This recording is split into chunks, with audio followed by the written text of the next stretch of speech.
Now, as you saw, I posted in the comments, there's a trip to hell in your future. Who wants to be brave enough to summarize why you're in hell? How did you get here? Basically a summary of the session from 3 weeks ago. I'll exclude myself from this. No, please don't. Well, thanks for the session, guys. We'll see you next week. So, Take care, everyone. This was a year ago, man. I don't remember the exact players, but I was on a couple vacation. people are getting their dreams haunted by the fates, so they do not get fully rested sleeps at all, and I think they take some permanent health point damage. That hadn't happened yet. Don't add that to us. Yep, you're jumping ahead there a little bit. I said it shouldn't be me.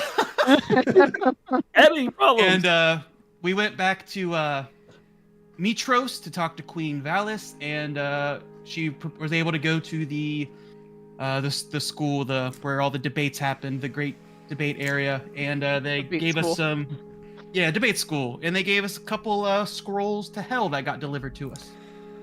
One to hell, one from hell. Yes. And why are you so obsessed with going to hell?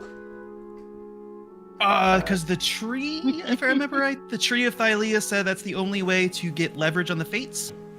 There's something. I wrote it down. Where did that go? It's the soul stone. No, we gotta find us. We gotta find a Cerberix to go do something with it. I don't know. My note was not good. It just says gotta find a Cerberix. Aeoli asks where it is. Tree says it's in Avernus. It's to get the Fate Soul Stone. It knows where the Fate Soul Stone is. Okay, there we go. So we are looking for a soul stone. Yeah. It's not a very good note. That was it. It was Finn had some issues with the Fates, and the Fates asked Finn to do something, and he said, "Nuh-uh." Yep. And who was the other one? Was it Tethys? Me. It was Crow. Me. It was Crow. Crow and Nex, right? Next. Yep. Yeah. And you asked for stuff, and they said, nope. And it kind of leaves you in a bit of a bind. Like, now at least one of you had some very important personal information that they washed from the Fates, but weren't prepared to pay the horrible price they said.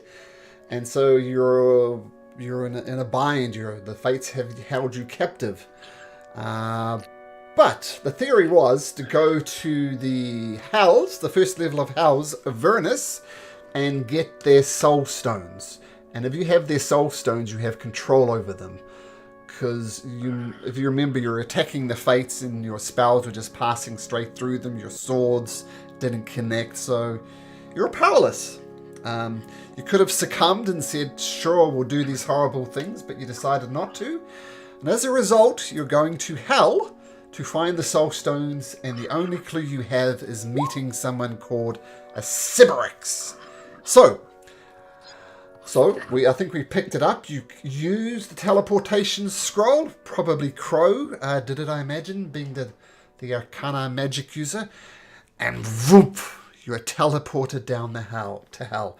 Now, before we get into hell itself, can I have everybody, for the first roll of the new year, everybody please make me a wisdom saving throw. Wisdom. I need like 30 seconds to boot up my computer. Sure. I was just finishing dinner. Classic. Another character of mine dies in hell, guys. I warned you all. They're not great. No, I can't kill a kid.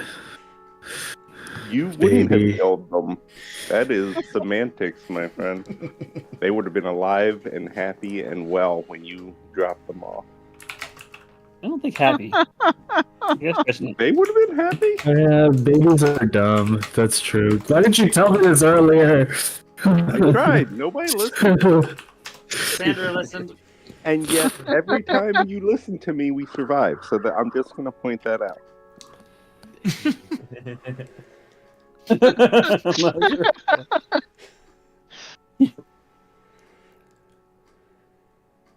So just wait for Nex to connect, because this is an interesting... I am pulling... No problem. Oh no. D&D Beyond logged me out. Classic D&D Beyond. Yeah. You probably you're haven't not booted it up wise. for a few weeks.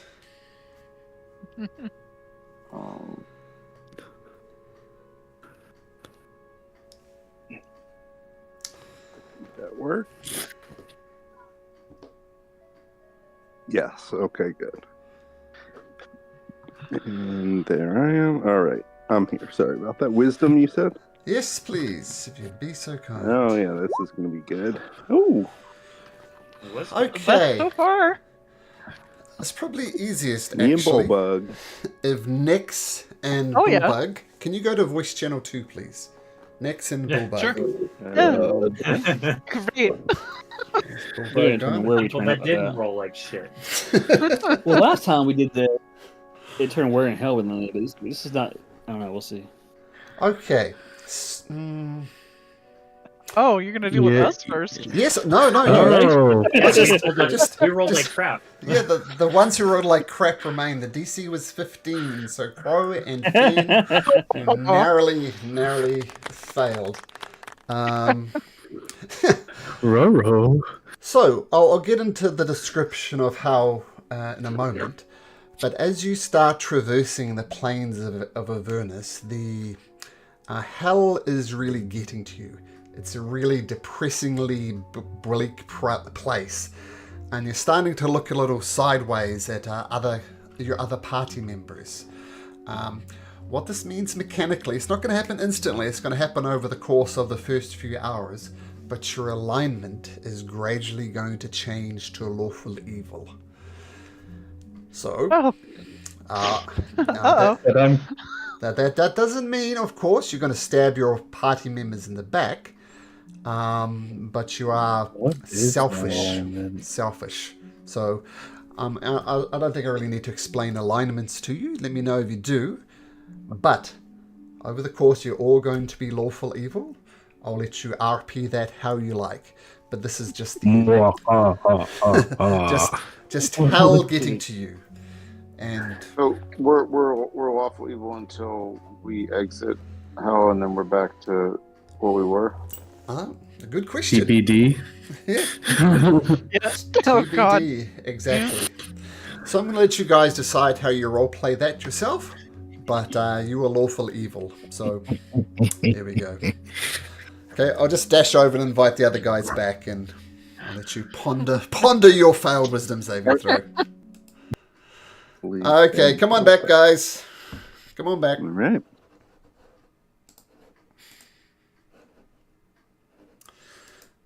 All right. Yep.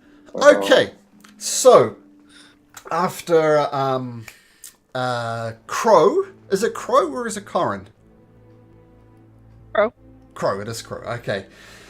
Just one thing I'll say before, just to remind people about last session. Time is very much a factor here in hell that was explained to you by Queen Valis. A minute here might mean a week on the surface. Maybe a week in hell might be a minute back topside. You don't know. But you also know there's a ticking clock with the oath of peace about to expire. So you're really under a bit of a time crunch here. So just reminding people where we left off last session. And the fates only gave you guys a week to produce the what they said. Now, I'm going to choose next. You're the one who rolled recently. Roll me a d20, and this is going to be determining of how much time. I'm not going to tell you if you roll good or bad, but it's a 5. Okay, noting that down. So then I don't know how long this is going to take. Anyway, let's get back to it. So you teleport back and find yourself surrounded on this hellish landscape. The ground beneath your feet is hot, not so hot that it's that is burning, but it's very uncomfortable. And you look around, it's just a very, very depressing landscape. Black, charred land, little pools of lava, and the sky looks as if it's almost on fire. The most perceptive of you, which is looking like it's Finn nowadays, will notice far to the south, you're not sure how far, but it will take a while to get there. You see two gigantic armies just clashing off in the distance, just sort of on the horizon. You know, there's some big war going on there. If any of your PCs thinks they know anything about the Hells, you can make me a history check and I'll maybe tell you more. Any Hell experts? Yeah, does it ring a bell, Nix? Does it ring a bell, Kythion? Okay, so all you know, there's a war going on. You don't know why, but Finn pipes up. Finn, Sean, do you know what this is about, or would you like me to explain it? Oh, please explain it. One of the things that keeps the Prime Material Plane safe from a massive demon invasion or a devil invasion is this thing called the Blood War, with just hordes of demons smashing into hordes of devils. And it's kind of been going on for centuries, maybe thousands of years. And this Blood War is just demons and devils clashing.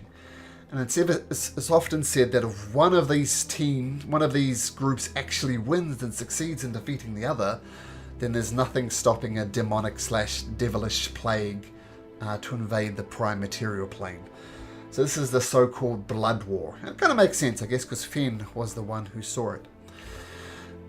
Bleak landscape. Finn, you also notice something off in the distance. It looks to be some type of... What did you roll? You rolled a... Oh, well, your passive perception of 22. It looks like a mountain with some type of structure in front of it.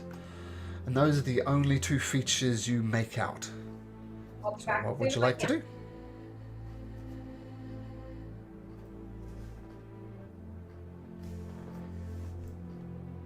Friends, it's hot. Did you bring the wine?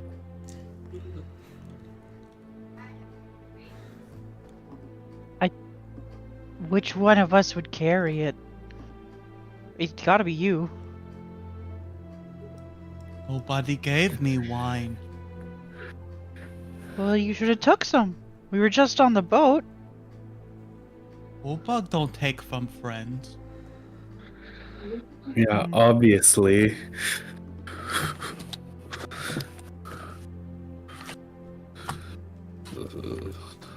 So.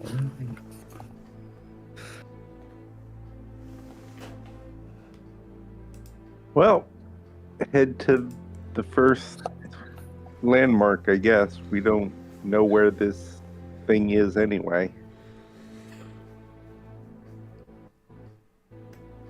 Don't worry. Bullbug recalled the paths we travel. We be not get lost. Yeah, we haven't traveled yet. So we're looking for a devil or a demon?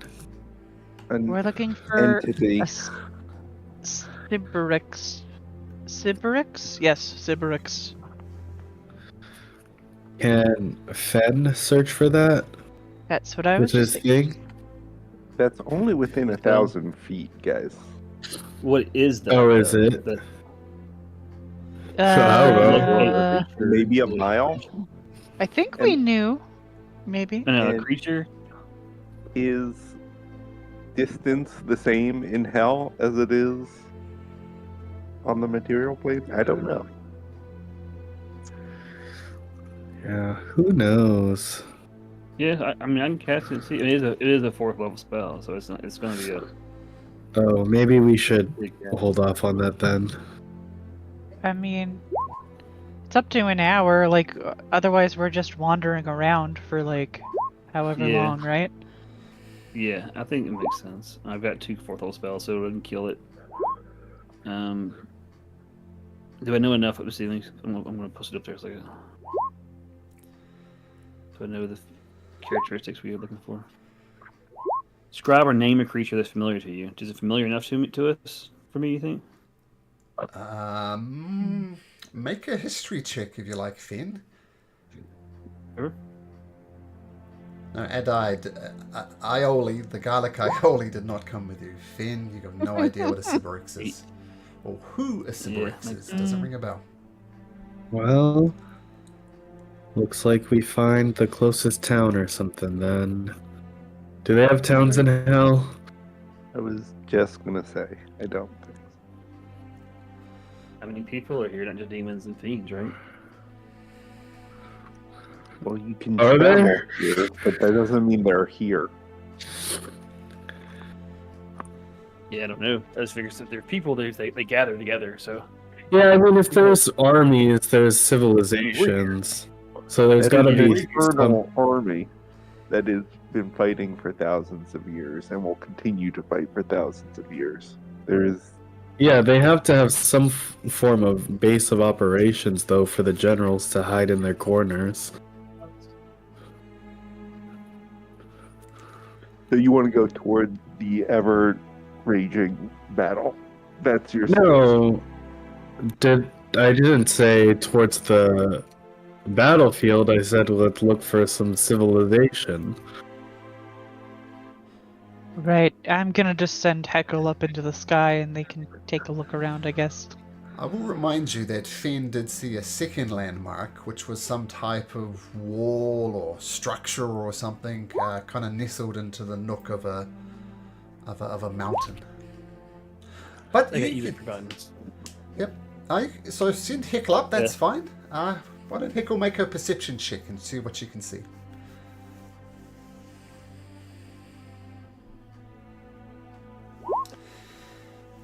Does Heckle get advantage on that? Let me check. Yes, Okay. they do. Oh, there we go. That's much better, Heckle. So Heckle... Heckle, yeah. Needed that.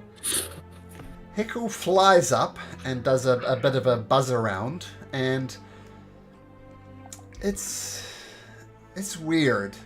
I'm assuming you're looking through Heckle's eyes.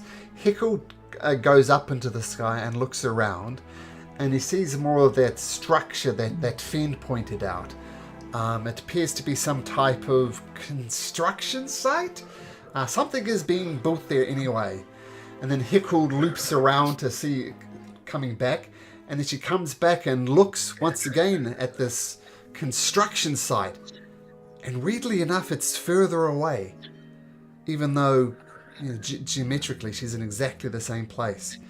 And Heckle gets really nervous. She's confused. This is like nothing she ever seen before, and she lets out a nervous poop.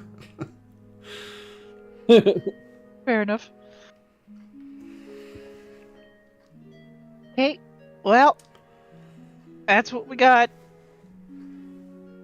And by that I mean some ominous tower thing that's moving away.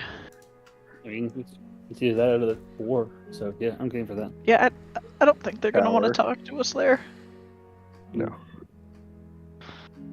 Yeah, let's go to the construction site tower thingy. Okay. So you start... Do you need Bulbug to carry you so you don't burn your tootsies? Who? Bro. Crow? Yes. Yep.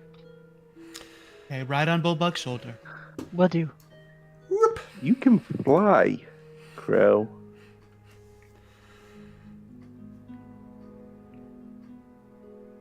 Yeah. And your point?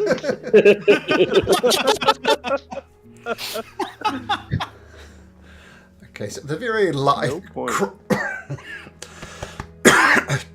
Crow lands on Bulbug as you start heading towards whatever this strange structure is. And it's disconcerting. Like the lowers of Avernus, almost like rolling hills, and you momentarily lose sight of the structure as you need to dip down into a slight valley, and you come up the other side of the valley, and it's somehow further away, and you duck down and up another valley, and then the incline, and it's suddenly very close. It seems as if maybe Nexus Suspicions is correct. Maybe not only time is warped here, maybe distance is warped here as well. But you get to a distance, we'll say 500 feet out, we get a much better a view of the structure.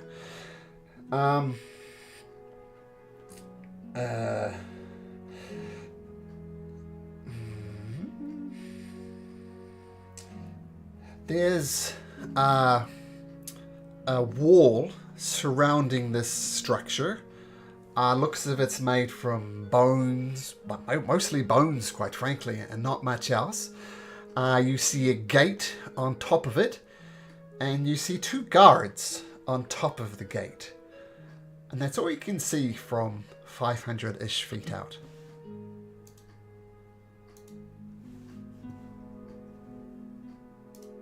Type of guards.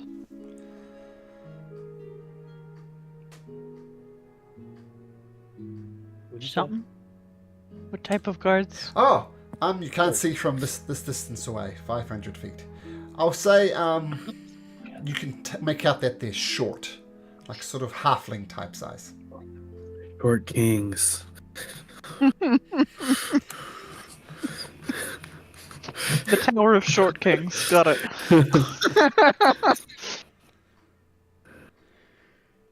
Okay. All right. Are there any? Let's head Is it toward like a it. sky here, by the way?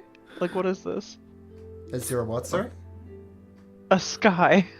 There's a sky. I don't the know if sky I- is red. Yeah. Yep, Can I do my is- sky right? Spooky. For the first time this year. You can certainly try. Okay. I'm gonna try to. Wait, bro. Yeah. Okay. Yeah. That's whole. Is there a way for me to tell that you're about to do this? Yep. I gotta move my hands and stuff, and All right. we're talking about it right now. Yeah, excellent. Let's maybe not tell all of hell exactly where we are. The first level of hell. Sorry. Okay. The specific. Well. Okay. I'm gonna like off as far as I can see. I'm gonna make an arrow, just a random arrow that's pointing in a random direction. A random Instead. direction away from you? Like, Yes. Okay. And towards the fort or away from the fort? It's just gonna be a big old arrow, like. Let me see how far I can get it.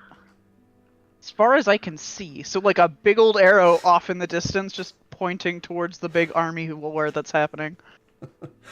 Just for no reason. Sure. Finn, you pick this up. The the blood war momentarily stops as everybody is confused by this massive arrow in the sky. Just for a moment, though, and then the blood war it's back on again. Perfect. Okay. Got it. Okay, what was your plan next? Wait, that was your plan? No, that wasn't the plan. You said don't do the plan, so I did that. Well, why did you do that? You could have just stopped. Casting Oh, I was the already spell. doing that. I was already doing the hand signs, man. Like, I don't know what you want me to say. I was already airbending. I couldn't stop. Leave me alone. Exactly it. I was already in the groove, man. I don't have a plan. I'm just saying we are in literal hell. Mm-hmm. I don't know what's out there, but I'm gonna assume 99.99% of it wants to kill us the second it sees us. So the wolf whatever it is saw us and it stopped, right? How you said it noticed us for a minute. Nothing's The guard noticed. stopped. No, the guards. The notice thing in the sky there. Oh, the all of hell has been averted. That something apparently is interesting at the end of this arrow. Yeah. I mean, you assume that whatever these creatures are guarding this fort saw it as well, but they don't appear to have noticed you. I think Next we should one. just approach, guys. You all want to do sneak and be stealthy on the approach? Can we get a clear? Can I clearly see what these things look like? Or Right at the start. Make a perception check for me, Nix. Oh, you've got the ship thingy, the spyglass. There we go. You nerd. Advantage. There you go. Okay, so looking through the spyglass, you zoom in on these creatures. I'm imagining you're just below a rise, so our Nix gets on her belly and looks and zooms in. The closest thing that you would associate these things are dwarves, but they're not like any dwarf you've seen.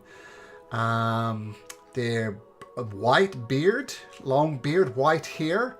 They've got a red hat on. It's almost like a Santa hat, that sort of shape, but without the white trim on it falling back.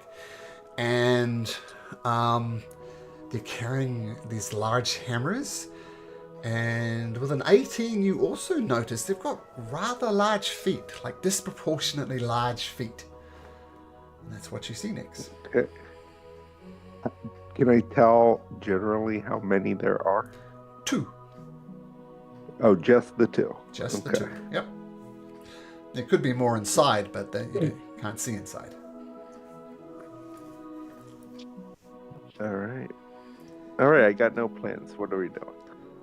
They're Let's weird-looking dwarf things with big feet. Let's just Do you want- approach and ask Do you for want- passage. Okay, so you don't want to do a sneaky approach to make sure they're not going to attack us first? They're not gonna what? Attack us. Like Why would they attack us? Because we're in hell. We don't look like devils or demons. Okay. I mean, You'll see I don't know the rules of Bulldog's hell. belly. If Get something anything, we sent might to look shake. like tasty things for them to make deals with. Or to eat. Okay. I would assume anything here. You would literally not kill us. just used the word tasty. Well, if they try to eat us, we'll just fucking kill them.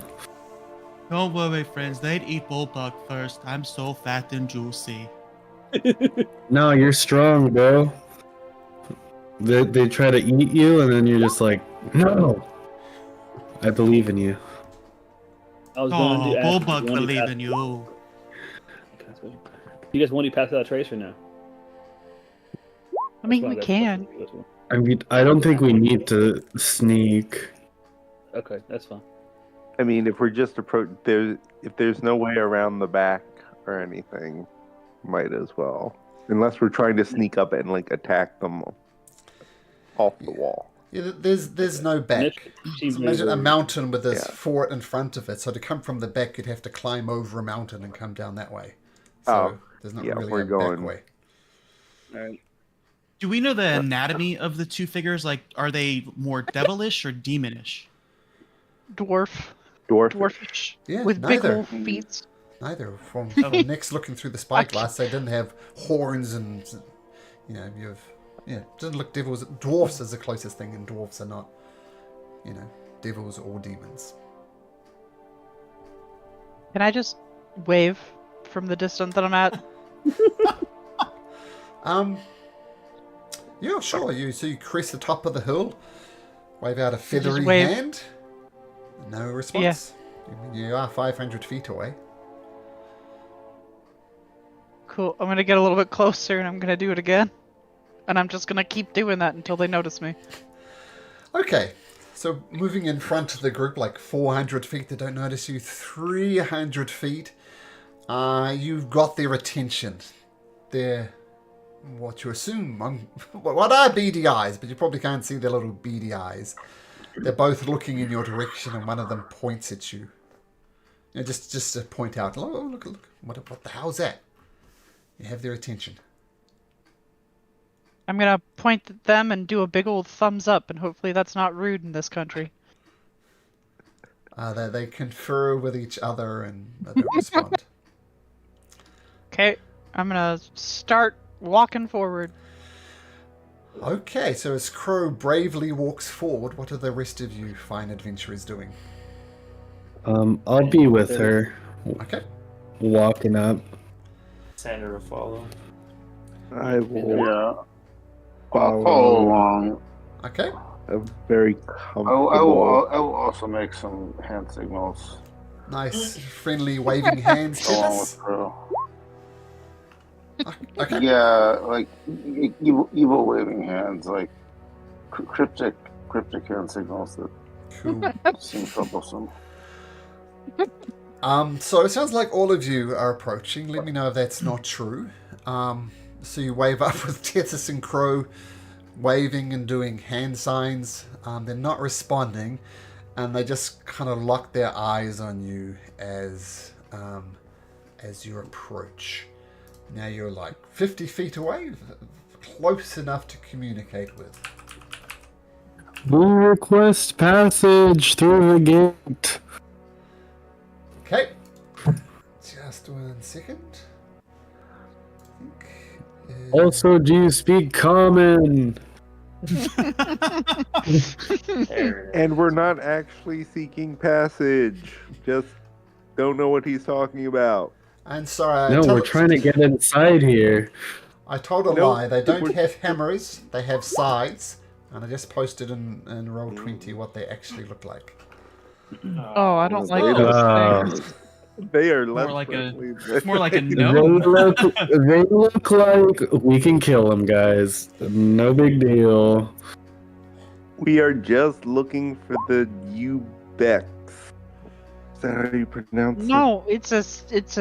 Sybarex. Siberic. Ah! Siberic. We don't know what the hell you're That- talking about now. Piss off! What? No. I mean, Bullbug don't have to, but he can try. Start to lift I Bullbug's am loincloth. over right now. Do not do anything. These two gnomish, dwarvish creatures thinks it's absolutely hilarious, and they start bellowing and laughing as Bullbug is literally pissing off. Alright, the rest of you! Get out of here! You're not welcome! Give Are you us deaf? this information and we will be gone What? quick. Just point us in the right direction. That's that way! I have a feeling you're lying. Look! I made it clear you're not welcome here, and you're making demands of us! Now piss off! How do we become welcome here? Well, Maggie is very specific with the clientele she allows in her junkyard. What's the password? I have a shit ton of coin. Oh, shit! That's exactly right! Come on in! And one of them scurries down the side of this bone kind of gate, and you hear some crankings of levers and some straining of pulleys, and the gates open up. Welcome to Fort Knucklebone! And inside of the fort, there is just littered knucklebone, like knuckles. Oh.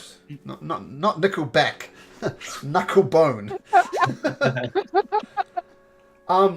Just lots and lots of junkyard. There's these very strange vehicles. I mean, you've never seen anything like this before. But imagine one of those vehicles from Mad Max Fury Road, those type of things. You know, lots of like the wheels have spikes on them. There's various weapons. One of them has a wrecking ball mounted on the top. But all of these are, in various states of disrepair. And you look around, you see a creature. There's the first demonic thing you see. It's this weird golem-type creature, but made from flesh. You see a couple of birds. Unlike Crow, though. Crow is kind of half bird, half human. These things are life-size birds. Well, no, human-sized birds. And you see various Life-size of these red cat things moving around as well. So human-sized birds. What do you do? Well, does the fleshy thing look devilish? It's not pleasant to look at. What was its name again? I called it a flesh golem. You haven't asked about its name. But if you ask one of these red cat creatures, that's Mickey. He doesn't talk much. Mickey? Mickey, yeah. And you look closely, and part of the flesh that makes up this flesh golem-looking thing, as in mouse, Mickey Mouse, as in Mickey. Yep, like the mouse. Okay. Yeah. Some of the flesh is kind of almost goes inside of his mouth. Unpleasant to look at, and you're not surprised that Mickey doesn't say much. Yeah, that's Mickey. He helps out Maggie. Her right hand flesh mound, shall we say.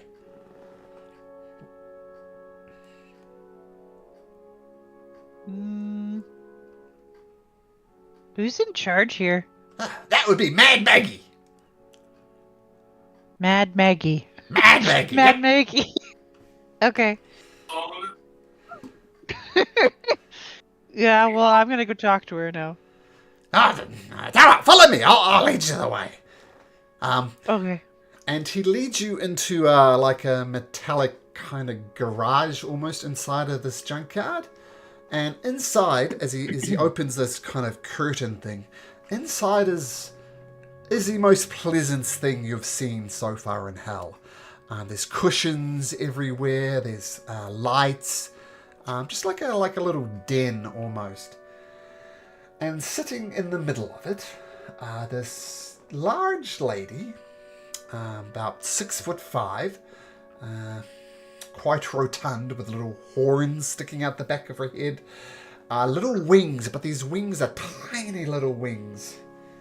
And she says, hello, I have visitors. I love to have visitors. Come, sit down, let's get to know each other. Who do I have the pleasure of welcoming? Who are you? Bro. Oh, Bob. I am but a smaller part of a bigger whole. As you mumble out greetings, Maggie says, well, you look like you're a little out of place. I've seen many a creature wandering the plains of hell, but never one as eclectic as yourselves. What can Mad Maggie do for you? We're looking for a Sybrix. Oh, you're looking for... I hate to be one of those people, but it's not a Sybrix. It's the Sybrix. Oh, sorry. I've got notes, but they're just bullet points at this point. Well, if it's the name of it, is that what it is? The Sybrix? The title? All of the above. Its name is the Sybrix. It is the Sybrix. It refers to itself as the Sybrix. So yes to all your questions, my hairy friend.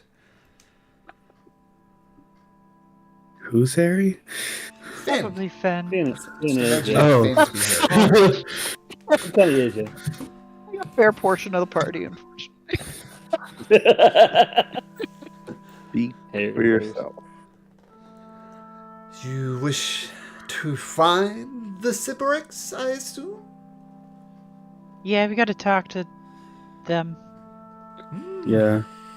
Well, I know where the Sybrix is, and I can provide you a mean of transportation to get there. How far away Nice. is it? Wonderful. Oh. But you didn't think it would be that easy, did you? I mean, I was kind of hoping. But Okay. What do you have to offer me for this information and transportation? What do you have to offer me? What do you want? Oh, I asked first, sweetheart. What do you have to offer?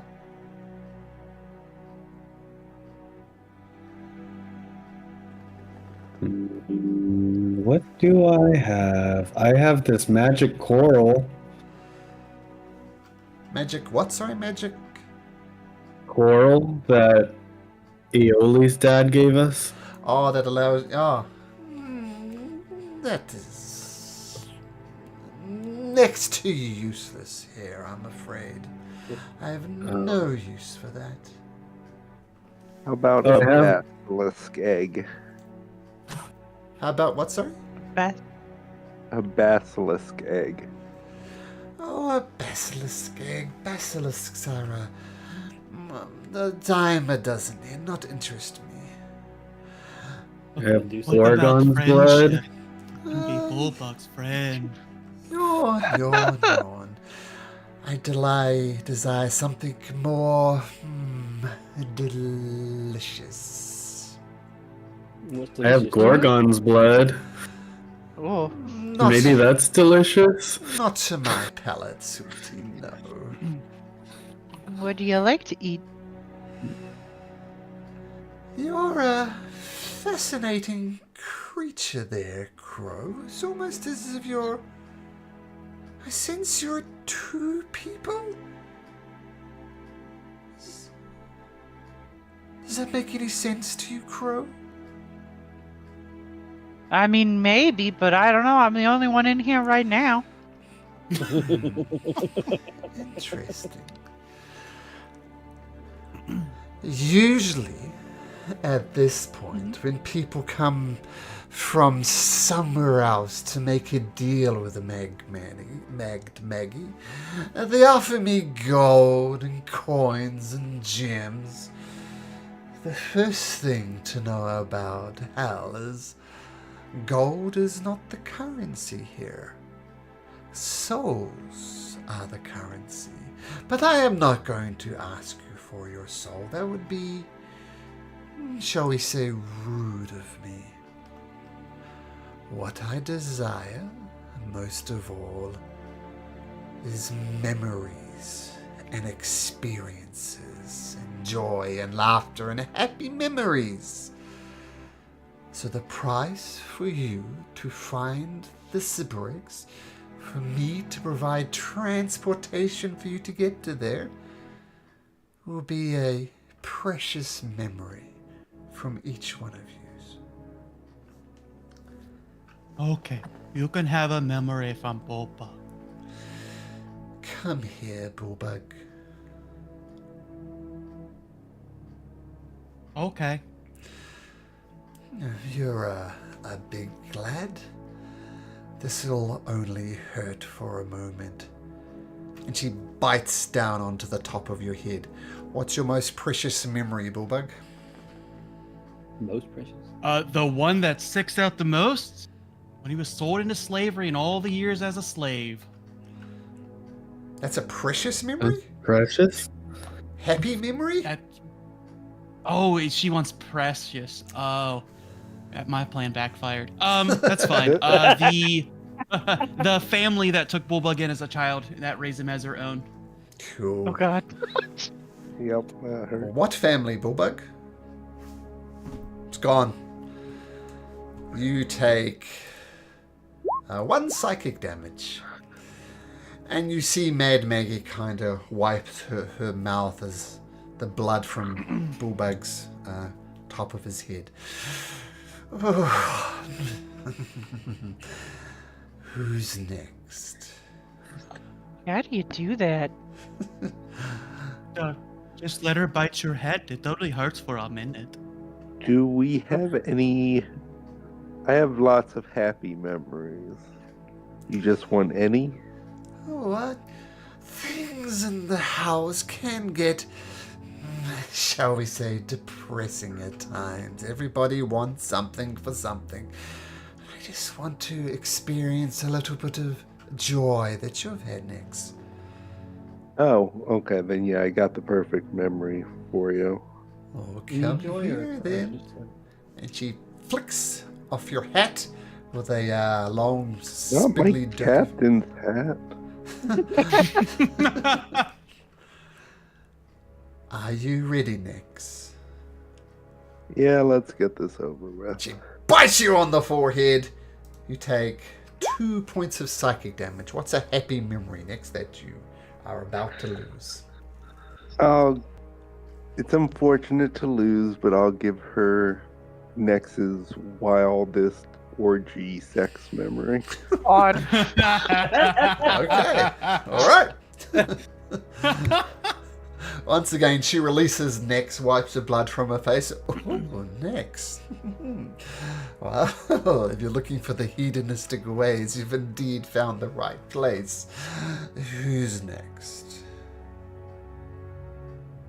And we'll step forward. Oh. We'll try really hard. Right then.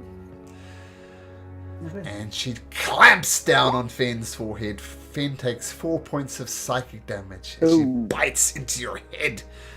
What do you give up, Fenn? Fenn tries really hard to think something somewhat mundane, but the memory that comes forward is teaching his daughter to shoot a bow. You still have memories of your daughter, but all those precious hours you spent out in the forest teaching her, the ways of the archery, poof, gone. Oh, such a precious daughter you have, Fenn. You must be so proud.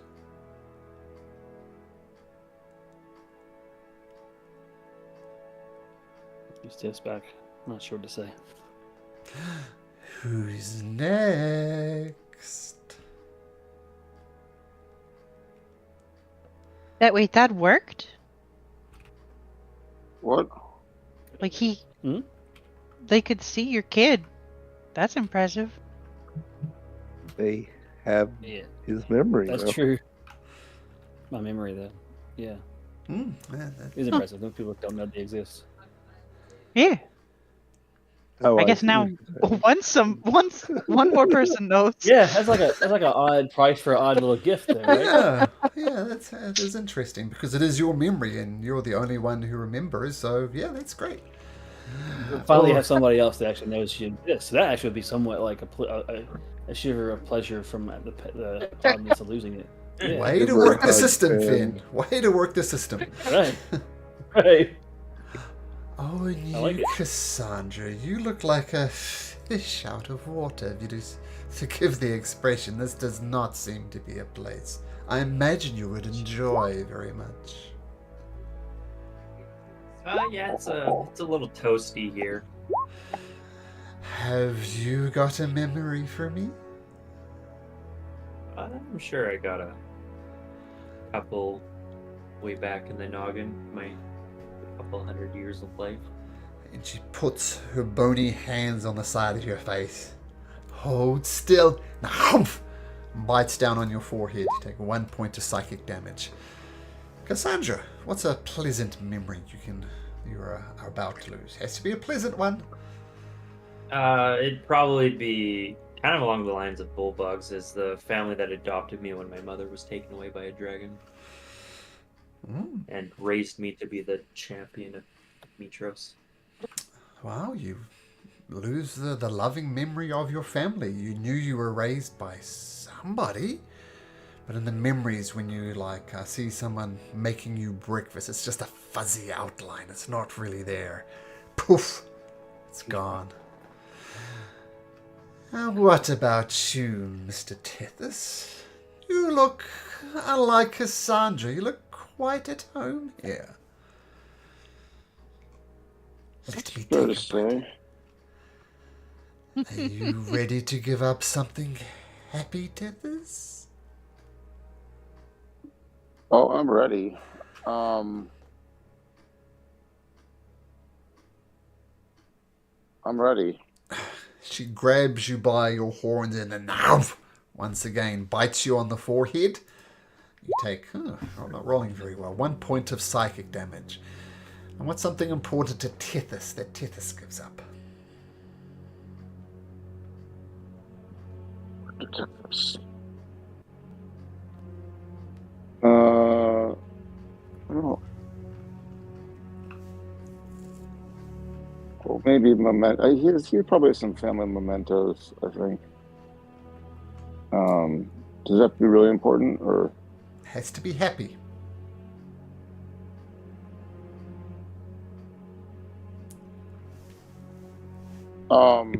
happy memento? Maybe he'll pluck off some of the strings from his lute that he likes. No, she doesn't want a memento. She wants a memory. So Okay. take this, go back into your past and think of a happy memory that you have. I'm just so cursed.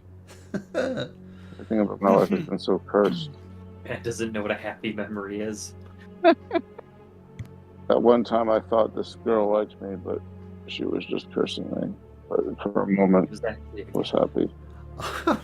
So for this brief moment in your cursed existence, you think this girl liked you? Well, apparently she never liked you in the first place, Tethys. The feels is right, Bullbug. That's rough, Tethys. Maybe things will start looking up for Tethys. But I think I rolled that already. A 1 point of psychic damage, Tethys. Mm-hmm. And then her eyes turns to Kytheon. If you do this, Kytheon, well, knowledge will be yours. Step forward, Kytheon. All right, get it over with. Grabs hold of your short blonde locks in, bites you on the forehead. This is like, dearie me, too many ones. Bites on, kind of locks on. Nice. You see the something. What happened for is something leaving Kytheon and going into Mad Maggie. Kytheon, what did you give up? It's gonna be the memory of the first time he ever won a duel. Yeah. So a moment of pride, of happiness that you're finally succeeding? That's Yeah. That happy memory of training and finally getting poof, is gone. And you see Maggie is wiping all the blood that's accumulated around her face, and she says, oh, that was delicious. You're interested in the Sybarix, is that correct? Yeah. Well,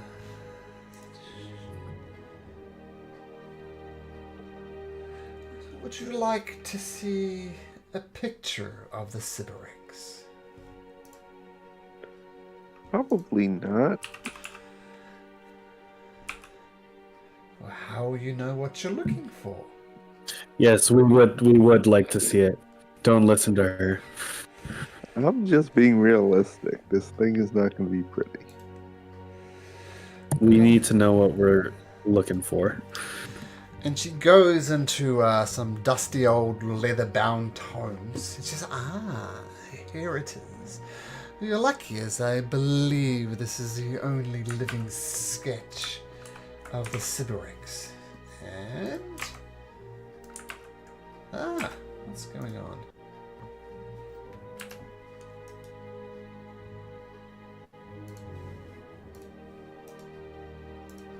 Why isn't that working? And if you look inside of Discord, that's the picture she produces. Oh, adorable. Now, the thing you must know about the Sybarix is this is the land of devils. Devils rule Avernus, despite the demon hordes trying to change that. This is very much the home of the devils. The Sybarix, though, is no devil. It is a demon. think of it as like a forward intelligence creature. It's been wandering the hells for some time now. And if anybody knows anything about the hells, the Sybarix would. So if there's information you seek, the Sybarix will do that for you. Are there any questions? What does it want, and what's its motivations? What's it? Well, what it wants is not especially complicated. As I said, it's been wandering the house, gathering intelligence for some time now. It made a fatal mistake, and it's been captured by devils. And the devils are trying their darndest to extract information from this creature. So if you granted this creature its freedom from the devils, maybe you can make a deal. But let me say this once. Be warned. If you make a deal with the devil will follow the letter of the law precisely. They are very strict on rules and regulations here. The Sybarix, though, is no devil. It is a demon. If you make a deal with it, it might turn around and just destroy you. Deals with demons are tenuous at best.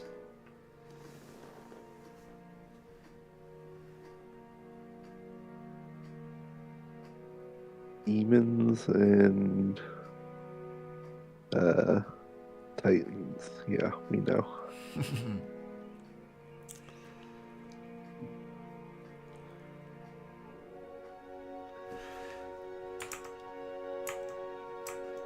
So where can we find it? Yeah, right.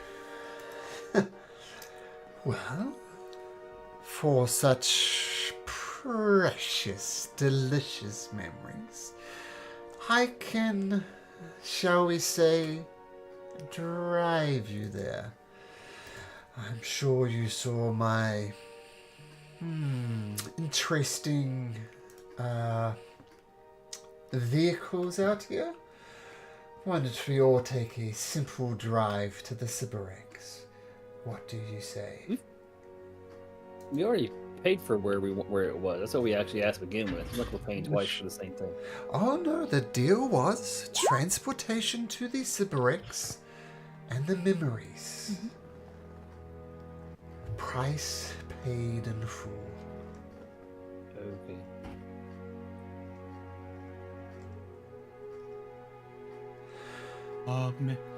Miss Mad Maggie, it's hot. Do you have wine? Oh, no wine, I'm afraid. Damn. Anyway, step this way. And she lets out of her little garage with all the pillows and stuff and takes you out into the junkyard. And she says, I think we can take this one. This is called the Demon Grinder. And you see this massive, thing with, no, sorry. I think it's much easier. We take the Tormentor. And you see this, as I said, the closest thing to be is Mad Max. Mad Max type vehicles.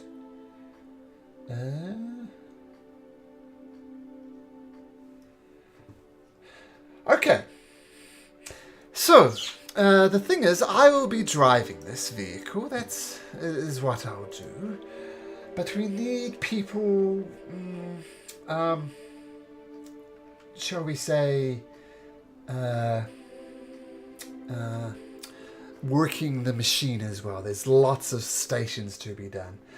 The most interesting thing about this vehicle is the chomper at the front. Who do you think would be good at chomping things if anything should get in our way. Like, cut things in half? Yeah. Chomping. There's a swag of devils who get in our way. We can just chomp our way through them. Friend Cassandra, you strong like Bullbug and you beat Bullbug. That should be you. Sure, I'll chomp. So you sit more or less at the front of the vehicle, Cassandra, in the chomper position. Hell yeah. Now, you'll notice at the top of this vehicle we have a wrecking ball, which is quite useful. We need 2 people handling the wrecking ball. Who is that going to be? Wrecking sounds like Bullbug. It's a 2-person job, Bullbug. Oh, I'll do it. Bullbug's strong enough for... Oh, okay. Okay, Crow. Yeah, I'm not Excellent. strong, but I can be as a moral support. So you jump in and there's this wrecking ball and you kind of give it a few swings, smash some of the wreckage in this junkyard. The wrecking ball is on quite a long string. You could get like maybe 15 feet from the vehicle as this wrecking ball just whoosh, whoosh, swings around. Now we have 2 harpoon flingers as well. Who would like to handle the harpoon flinging? Yeah, I'll take one of those. Okay.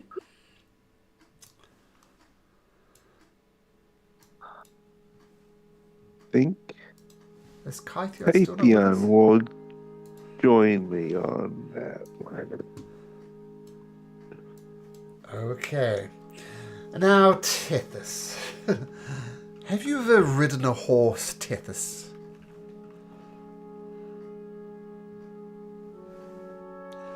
Mr. Muted Tethys. Mm-hmm. You with us, Sam? We lose him. Maybe he's Uh-oh. Sorry, Oh, you lost me. Yeah, I'm back. Yep. So, Mad Maggie asks you as people take positions on this demon grinder. Tethys, have you ever ridden a horse?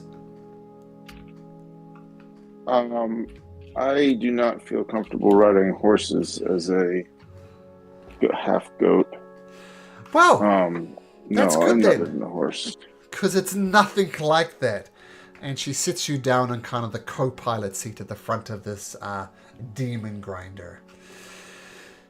Now, as I said before, nothing here runs as you'd normally expect it to. Things here are quite different. And for those of you who have played Baldur's Gate, you'll recognize the thing. Maybe you recognize it anyway, that she brings out of her pocket. It's a soul coin. And she takes the soul coin and puts it in the furnace of this machine, and you hear horrible screaming and shouting and wails. And she says, that's right, everybody. Things here runs on soul.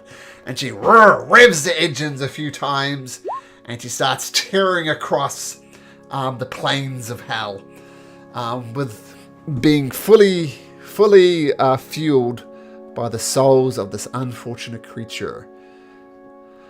All right. We're missing Finn on the ship. Oh, Demon sorry. grinder. Yep. Finn. Yes. I was waiting for a...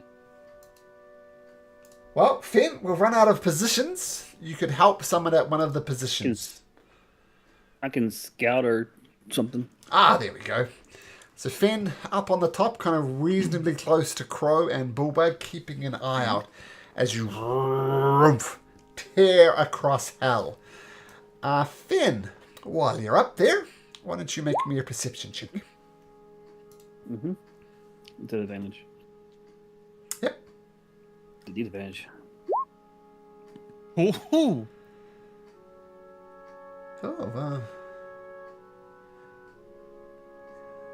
Okay, so a lot of wind where you are, Bullbug. mm-hmm.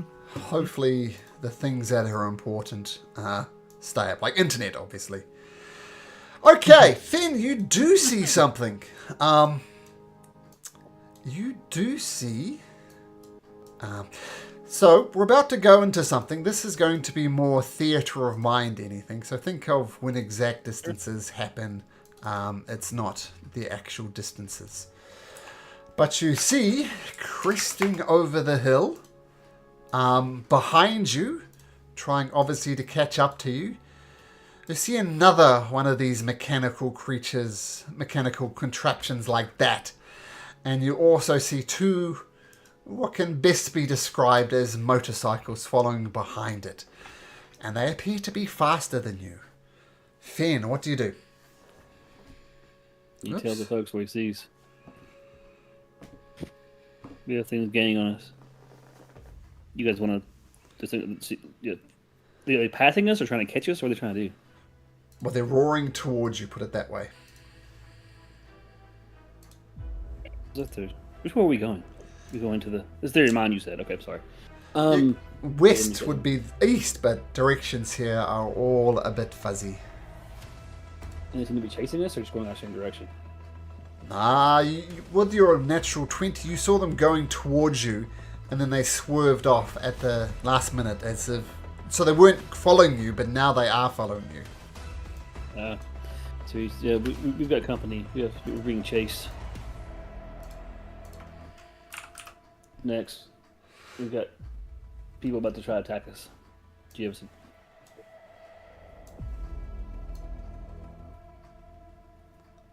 He's trying to tell folks, but they don't seem to care. Let's blow this. Blow them up. He's trying to tell the party up here, like, oh, up here. Heroes going this way, yes, they're going that way. And they're gaining on you. They'll be here in 30 seconds, if that. Can I cast this right in front of their car thing? I know what you're gonna do. Do it. Bro, get ready. If they're close, we unleash the ball. Why isn't it coming out? There we go. Yeah, that's hilarious. This is the thing that shoots up in the air, right? That one. Yeah, it makes like an earth pillar. Okay, I love it. Trying to Well, motocross Travis Pastrana them into the air.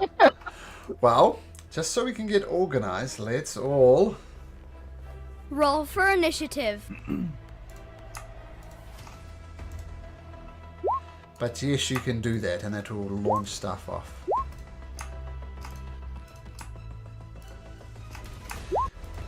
And there are two motorcycles in pursuit as well, but you're going for the big thingamajig?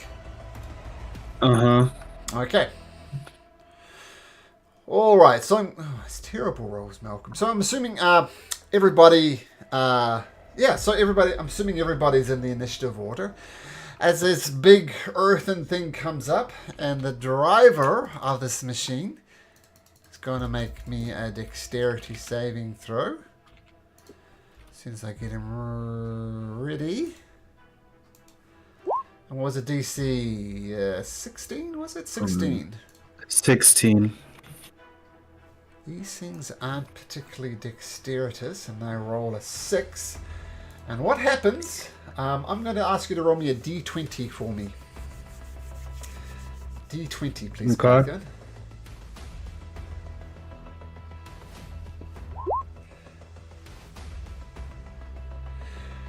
Okay, so as this earthen pillar comes up, it does catch the creature, but with the momentum, it's traveling at a fairly moving speed. It kind of launches up into the air and then crashes down.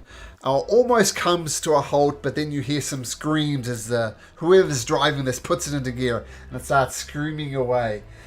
But there is just smoke pouring out of this. You're not sure what's happening, but you know that they probably can't see now. They've been blinded. So, smoke pouring out of this one. And I'll say that this one is blind. Okay. Kythion, you were lucked out on initiative. What would you like to do now? So the distance, I'm going to say, between them at the moment is 100 feet. They're right behind you, and there's 100 feet distance between you and the bikes and this other thing. Let me see how far I can shoot an arrow. Well, don't forget you're on one of these. You're on one of the. Where is it? Harpoons? Yeah, the harpoon. Yep. Oh, I'm on a harpoon. I didn't know that. Oh, sorry. Yeah, when you can I stepped away, just- you're on harpoon duty. Can I shoot at one of the drivers of this guy? You can. You will notice the drivers do have some cover, but of course. You can certainly try. So roll me a d20 and add 5 to your roll. D20 plus 5. Actually, it's So d20 that plus will be- 5 minus 5. Oh, So 17 then. 17, and I'll set you to 17, Tethys. Okay, 17.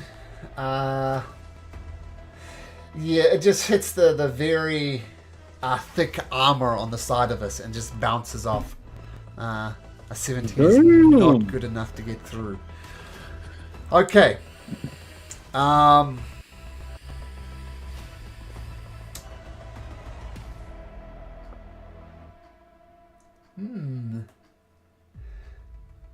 They're going to return the favor, and they're going to try and target Tethys driving up front there. And once again, it just clashes off the side of it.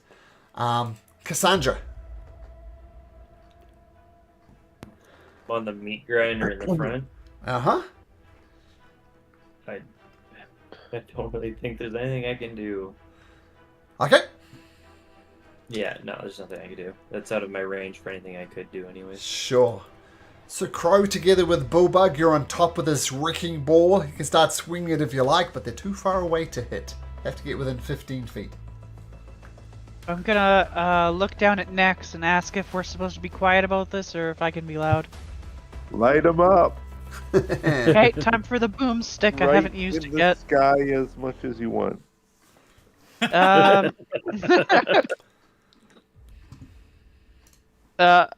I'm going to kind of lean towards the back, like as far as I can, so I can try to get them in range. Uh-huh.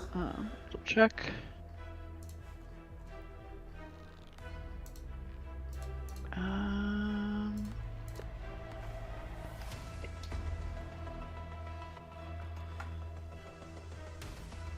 Oh, within 60 feet of me.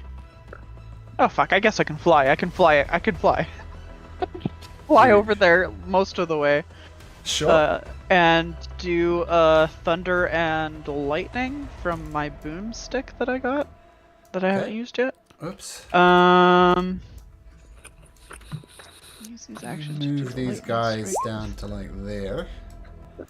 And Crow's flying out. So we'll say, once again, theater of mind about there. And what you're going to do exactly? Well.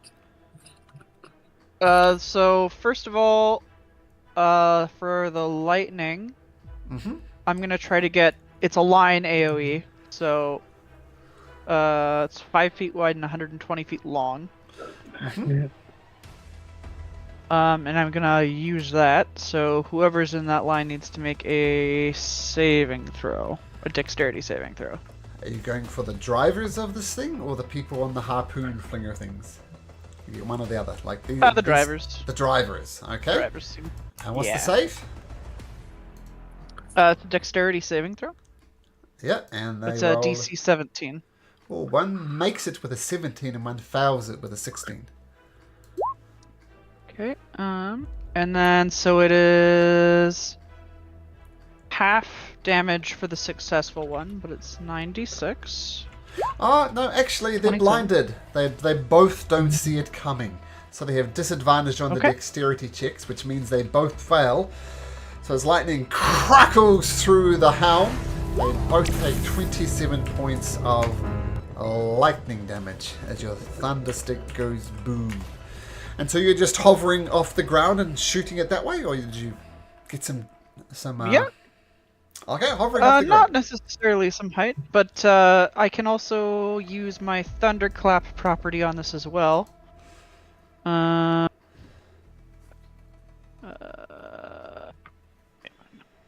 So then I need them to make a DC 17 Constitution saving throw. Okay. Con saves on the driver. They get that. They get them a 19 and an 18. So I'm assuming they succeed. Yes. So they take half damage. So. Which is tiny baby damage, but it's supposed to deafen them if they fail. Okay, well they're blinded at the moment and they're deafened. But yeah, nice. Okay, so flying off the top of it, leaving Bullbug to handle the wrecking ball. Yeah, nice. Is that your turn, Crow? Yeah. I'll scamper back if I can.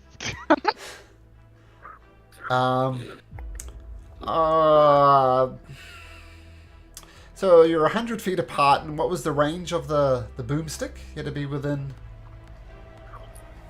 Technically that one's 120 feet line, but the... Let me read that again. Sorry, it's on my item, it's not like it's a spell.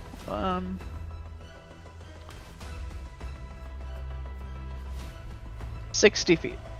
60 feet. So yeah, that'd be all... It wouldn't even hit them then. Well, we'll say you get to about... You have to get... well, yes, let's say you're 60 feet away from the thing. As I said, it's all a bit fuzzy at the moment, but we're getting there. Yeah. Okay, Tethys, as you're helping to drive this thing, I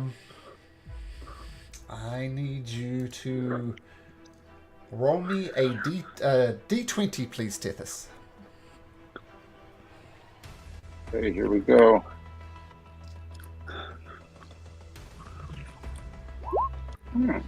An 18. So there's lots of various bits and pieces on the plains of Avernus, but nothing appears to be coming your way. It's clear sailing for this round at least, Tethys.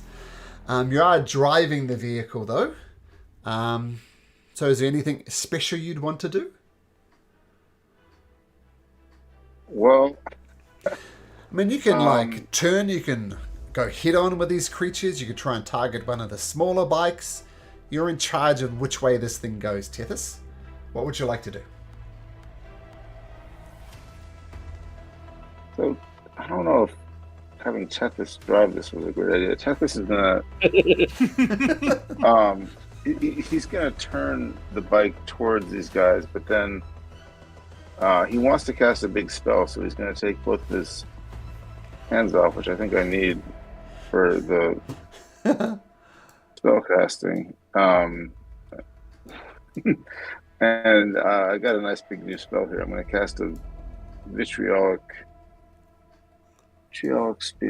sphere. Oh, you're all upside down, but deal with it. I'm upside down? Well, just the... Should I turn the vehicle you're on so it's facing the other direction? Just means you all got rotated. So what are you casting? Vitriolic sphere? Yeah, I'll put it in the thing. If I can.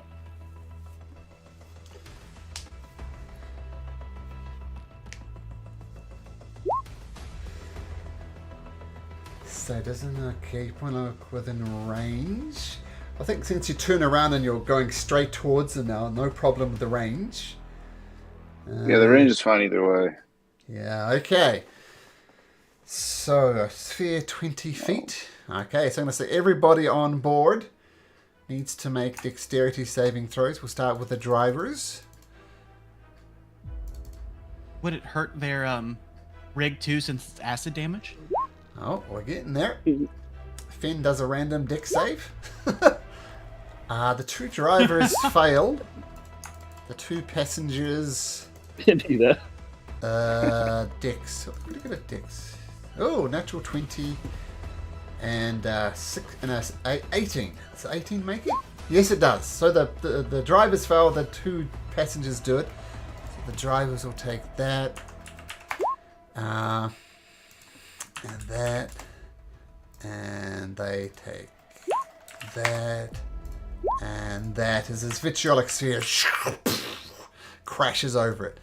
Actually, I was going to suggest we do this as you take your hands off the wheel. Can you just make me a Constitution saving throw, Tethys, as you're trying to half drive and half cast a spell? Yep. So think of it as a concentration check. So you get that off. And you turn around and now these 2 things are going straight towards each other. Finn, on lookout, you're up top. What do you do? So how's it? So it's now 100 feet back. It's driver's been knocked off. Doesn't seem like it's very dangerous at the moment. Is that accurate to say? Okay, well, let's move things around a bit. To assess the situation. Well, smoke is still pouring out of this thing, and you're about to crash. I'm about to crash, or it's about to crash? Well, Tith has just turned it directly towards the thing coming towards you, so you're on a head-on collision at the moment. Okay. My plan is so screwed. I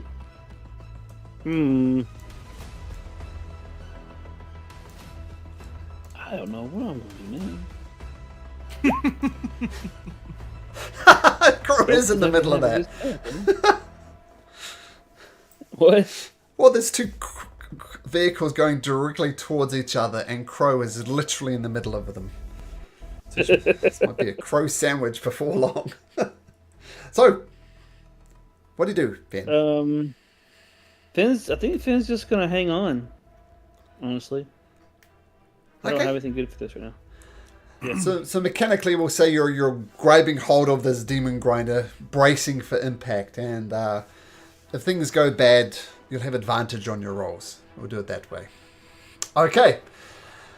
Bullbug. Things have gone south quickly as you're heading directly head on with this creature, a wrecking ball swirling around. What do you do? Well, gotta play true to the bio. So, Bullbug's going to bull charge off. What? Grab Crow. Friend, use your wings. Fly.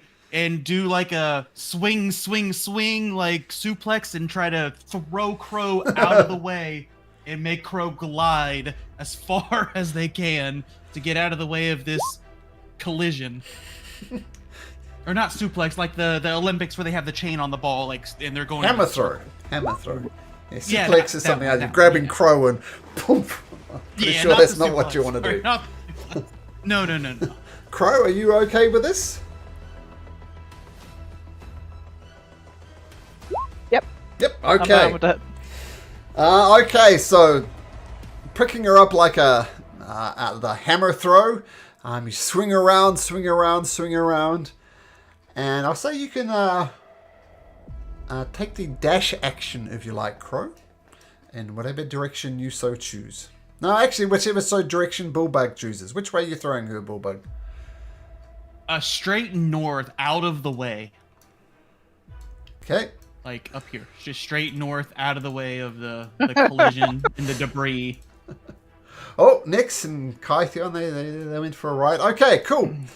Okay, so yep. I think that was only 30 movement to there, so I actually have 40 as a Minotaur, so I'm gonna try to charge up out of the way here. Okay, cool. So cool. Yeah, that would be your action to fly it's okay, her away. Friend. Bullbug got you. Don't do dangerous stuff. That's for Bullbug. Okay. For that, I'll turn you the right way up. There you go. Okay, next. What do you do? You're about to hit. Yeah, we are.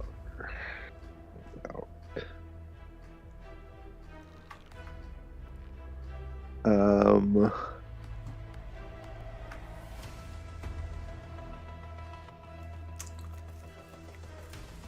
Just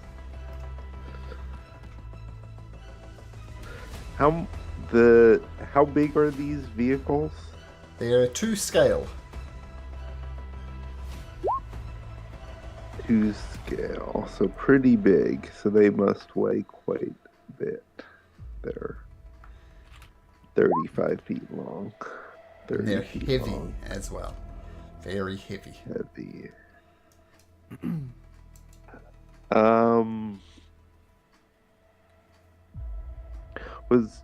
I just realized, is Mad Maggie on this thing with us? She is. She's right there. She's basically keeping this contraption going. You see him running back and forth, moving levers, making things go.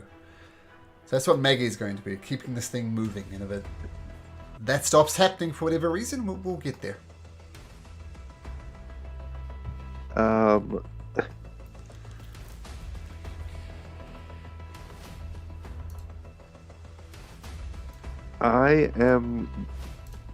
I guess all I can do is, which one's the driver? Left or right? You're not sure.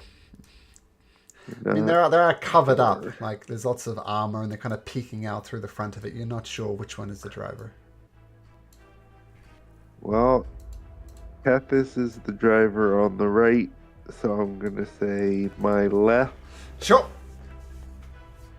And I guess try dissonant whispers on him, and hopefully this will fuck up their drive. So wisdom save? Yep. Okay, wisdom save. Natural 20! Natural 20! Of course. 6 points of damage still. 6 points of damage, okay. And I will... Hold on, I think it has to be closer.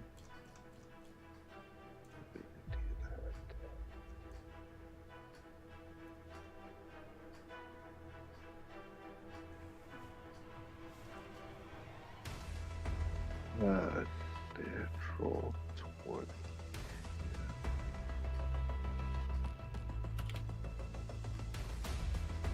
Do I have...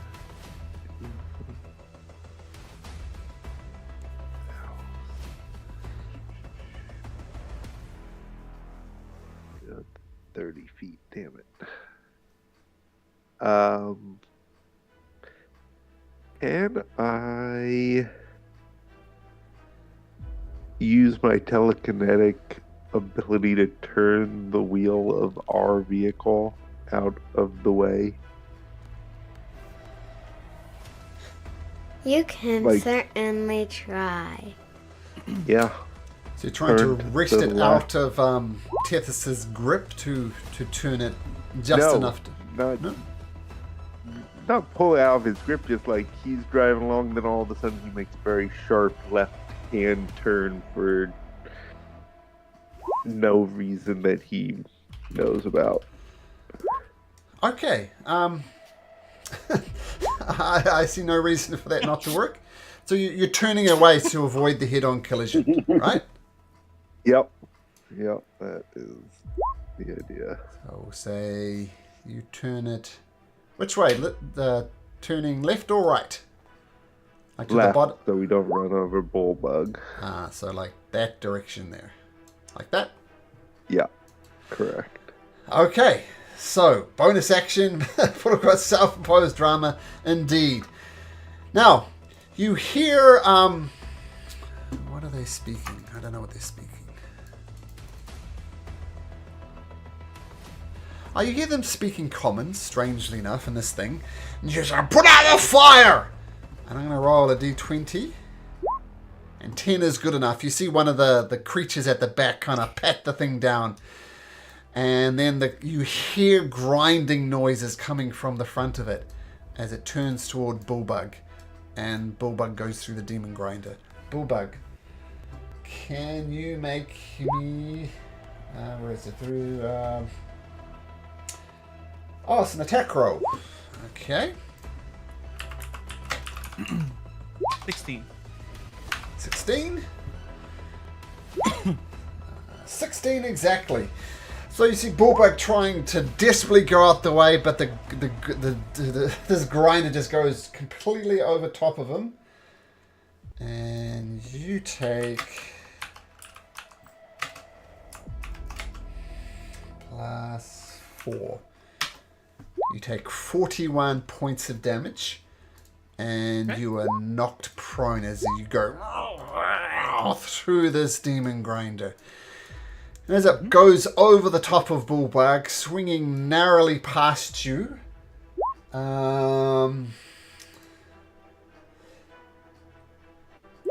the creature on the back is going to fly the harpoon flinger. A d20 this way. That hits easily. You take another 2d8 damage, Bullbug. So another 15 points of damage. Okay. And...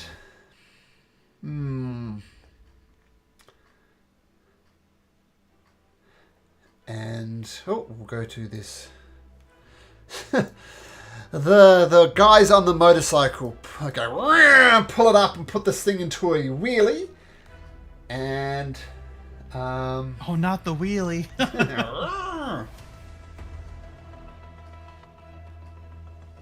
And it's going to try and run over you as well. Okay. Boom. And you are prone, so I'm going to give them advantage for this. So that'll be as a normal attack. Advantage is an 11! So you dodge out the way of the were-rat, and he appears... we'll say he squirrels around and ends up over there.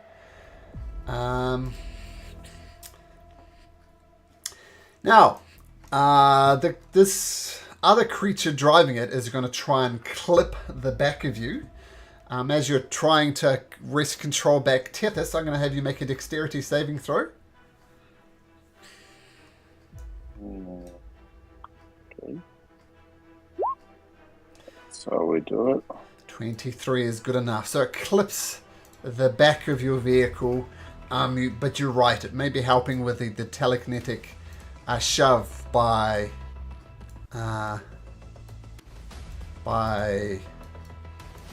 Nyx. Okay, and they scream on by. Did my other... oh, this were-rat didn't have a go.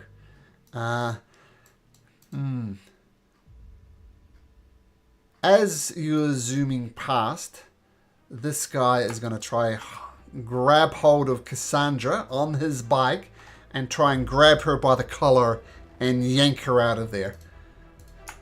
Cassandra, you can have advantage on this roll, not the least of which you have cover. Don't imagine this is going to be a problem for Cassandra. But it rolls a 17 on an athletics check. So Cassandra, want an 18 or better on athletics at advantage. No problem. So it goes to retch you out of the front of this thing. But then it just ends up, oops, screaming on by. Okay. Back to the top. Kythion.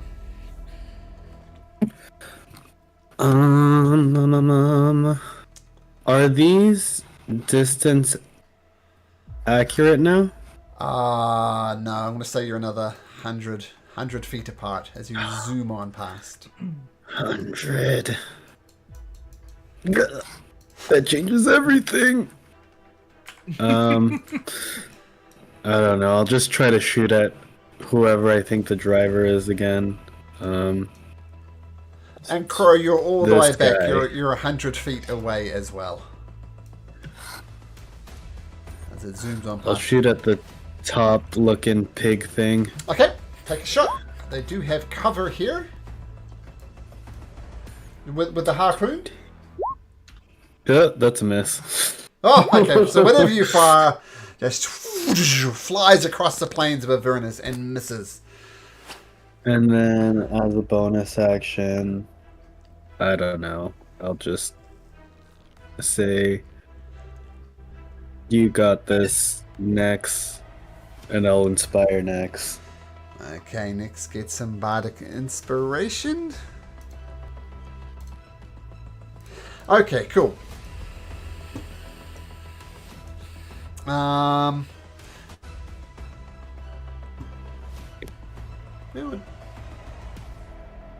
Crow would still be in the middle, actually. She was in the middle, so yeah, you're there. As they pull apart. You're 50 feet away from both of them, Crow. This where we're at, though, sees a target over there. It's going to fly its harpoon at you. Rolling a d20, 15. What's your armor class, Crow? I'll shield that. Well, the roll was a 22. Oh, shit. Oh. Well, it won't be that high. 19? Okay, so the harpoon bolt whoosh, shoots out and gets you right in the chest for 13 points. 13? Let me just double check that. Plus 2, so 15 points of damage. Yeah, 15 points of damage. Harpoon. Oof, gets you right in the chest. That's going to be its turn. Cassandra! We're 100 feet apart? Yep. Yeah, I still can't do anything. Can I just, like, spool up this meat grinder just to have it going? Cool. If you could get a lineup shot, it would do a great amount of damage, but the demon grinder is spinning up. Crow, you're being thrown away from Bulbug, who's looking a little rough on the ground. What do you do? What are these things, by the way? What are what things? These things. They look half human, half rat. Okay. Well, that seems probably flammable, so I'm gonna just do a fireball. Okay, so you can target the two guys on the bikes. Just the two guys on the bikes, or? Well, these. Because I can do. I can do a 25-foot radius sphere, because I'm. Got that special wizard thing. I don't know. Yeah, I can say you can get the bikes or the car, but not both.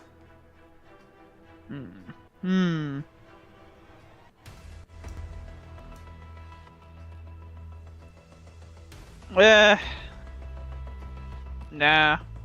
I'll do my shitty first idea that I had. I'm gonna cast Enlarge Reduce, but I'm gonna cast it on one of the tires on the vehicle that's passing me by. Oh, okay. Sure. So probably like just like the random front one is just gonna be tiny. Okay, so whoop, goes up. Can you roll me a d20, please, Crow? 18. Oops, that's not the right table. Well, I don't like that there's a table involved in this. There is a table. It's called Vehicle Mishap Table. Roll an 18. Yeah.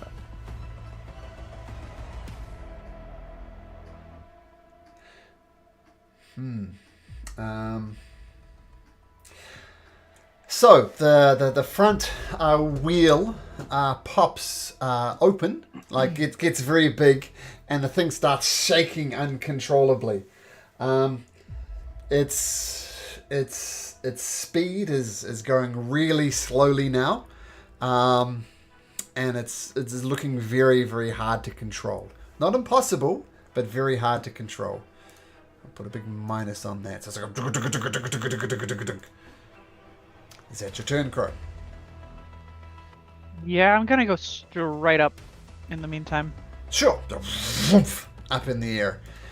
Tethys, as you're doing your best to drive this, can you roll me a d20, please? Oh, happily, yeah.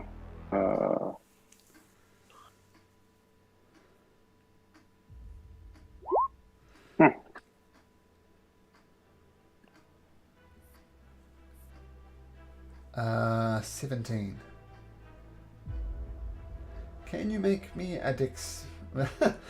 So as you're driving this thing, you didn't notice it before, but there's a 10-foot cliff just in front of you.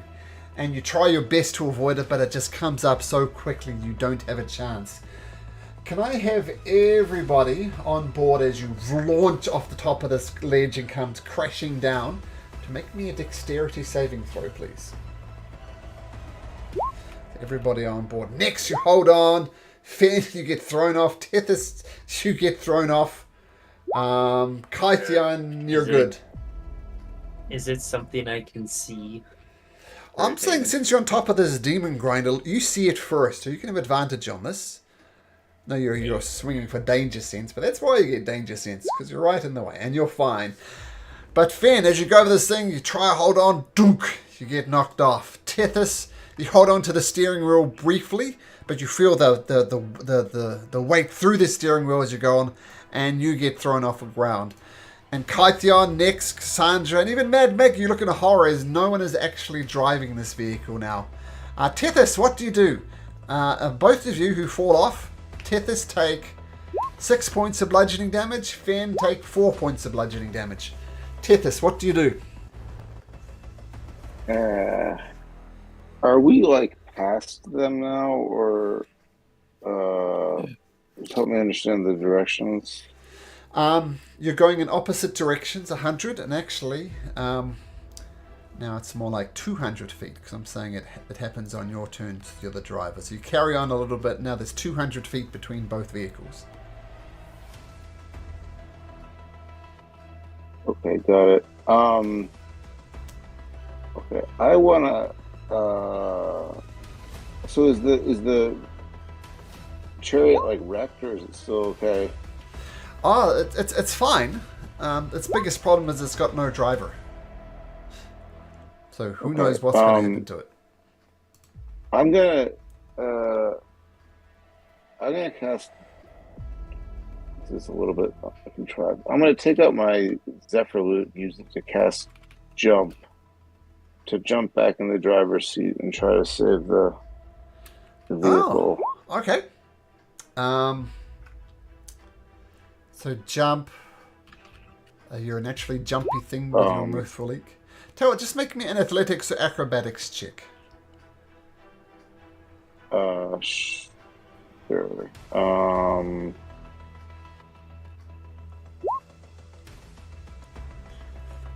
You jump and you attempt to grab and get back onto the vehicle, but you don't quite make it.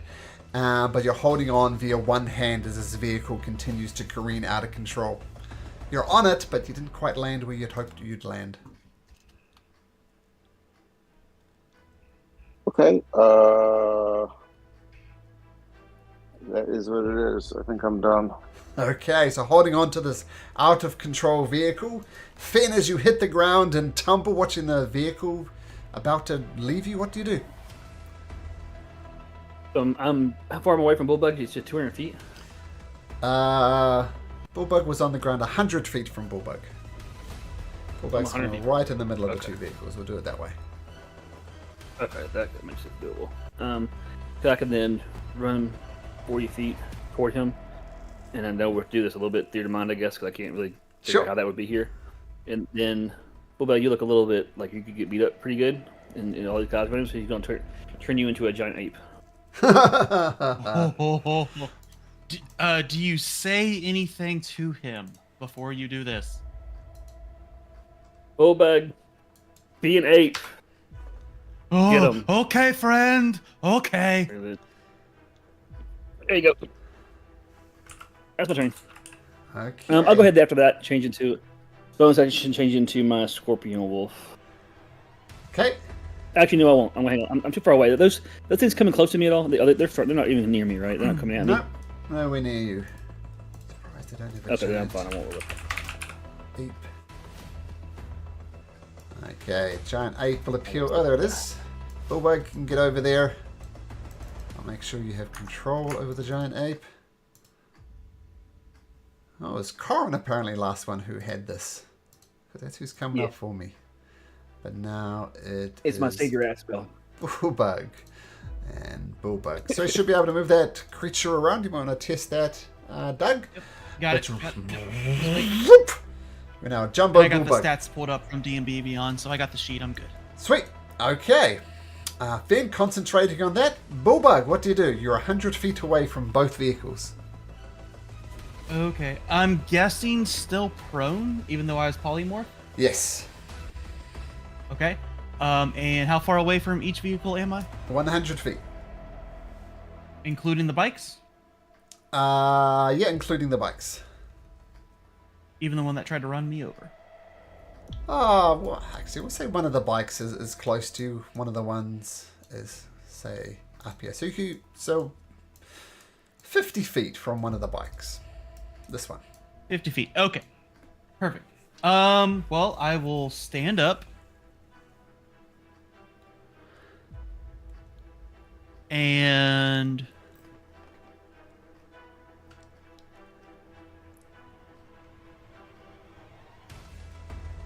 that's fine. I'll stand up, and 50 feet is exactly what I need. So I'll reach down into the earth, grab a big old chunk of the earth for a big old boulder, and do a big old rock throw at the one that is exactly 50 feet from me. Plenty of rocks around to throw. So, yep. Let's see your roll. Rock attack. 11. Sails over the head of it. That's a miss. That's fine. I'll, Bug Ape will go, and, still got 20 feet, so, Theater of the Mind, he has still 20 feet of movement, so he will jump 20 feet at this thing, because he knows who his allies is. Cool. Okay. And Bullbug, if you knock this ratty creature off and ride the bike, that will be cool. little tricycle going down. That is the image I'm going for. Beautiful. Okay, so bounding over there. Next, your car's out of control. What do you do? I am going to let go of the harpoon and run to the wheel of the vehicle. Okay, so run, and now you're in control of the vehicle. I'm going to still have you roll me a d20 though. As you wrest control back. Roll me a d20. 14. Good. Yeah, you wrest control and you're fully in control of it now. What would you like to do? You can turn... Hit the e-brake and spin it back around and... Hang on. I'll yell, hang on, Tethys, since I see him dangling from the side. So. Tethys does indeed hang on as he's flying out the side of it. And you gunning back for this one is being disabled by this very large wheel. It's moving quite slowly. You're just going to try and hit it from the back? Yep. Okay, so... Pass something to grind. You don't quite get there, but you feel on your next turn you'll definitely get there. As he's really struggling with this misshaped wall. So, you're catching up.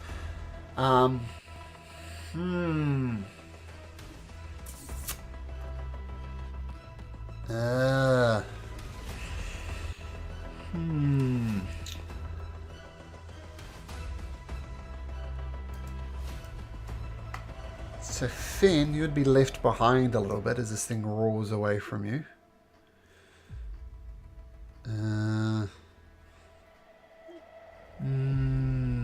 What's these guys gonna do?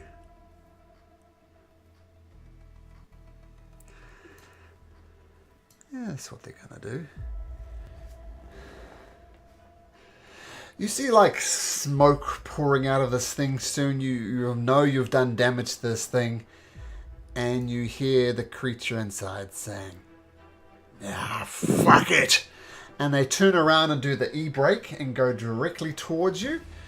We're going to have a contested check to see whether you can get out the way as this thing is going straight towards you. So make me a dexterity saving throw. It's going to make a dexterity saving throw as well.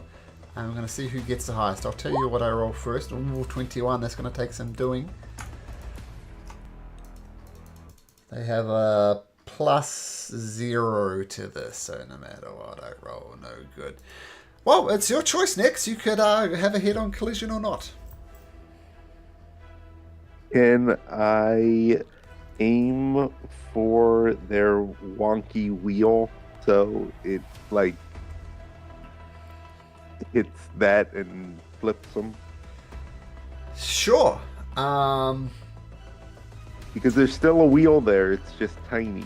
Yeah, the one just above the So 8. This is the big one here.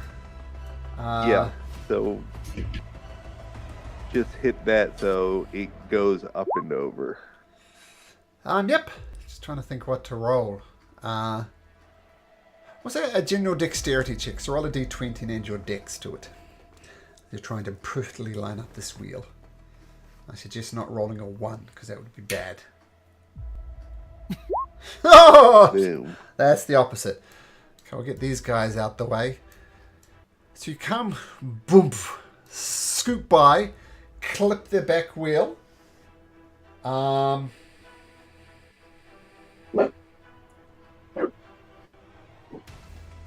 roll me a d20.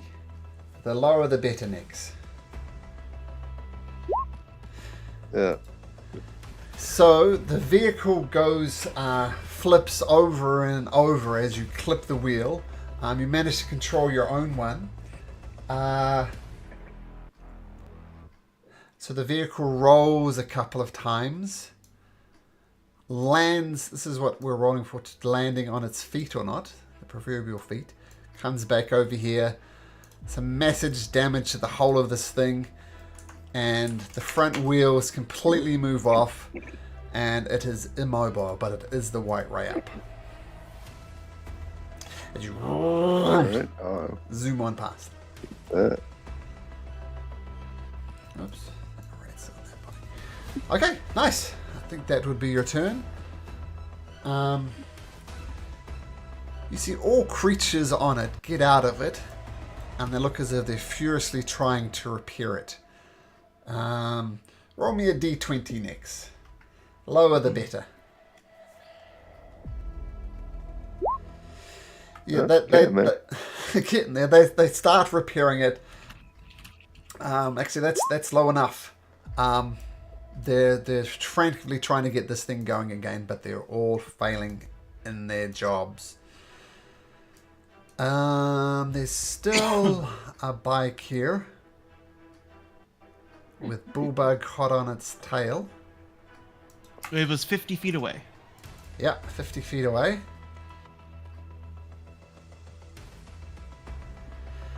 Screams around, does a U-turn on a bike, goes straight for the giant ape. You see the creatures trying to claw you as you go past it. It's got 2 attacks, 11 and a 13. 13 will hit. Ape is 12 AC. So 5 piercing damage. And make me a Constitution saving throw. Con as an ape. Okay. 14 is good enough. So whatever that effect might have been is good. And do I get an attack of opportunity since it's going past me? Yep. Zooms on past you. Alright. It's the fist attack, but I'm just going to try to just stick out the giant ape arm to clothesline him. Nice. Yep. Oh, wow, 23. Yeah, you manage to clothesline him. He takes a bunch of damage, but it does manage to contain control of the bike. And he's 50 feet away from you again. The other biker...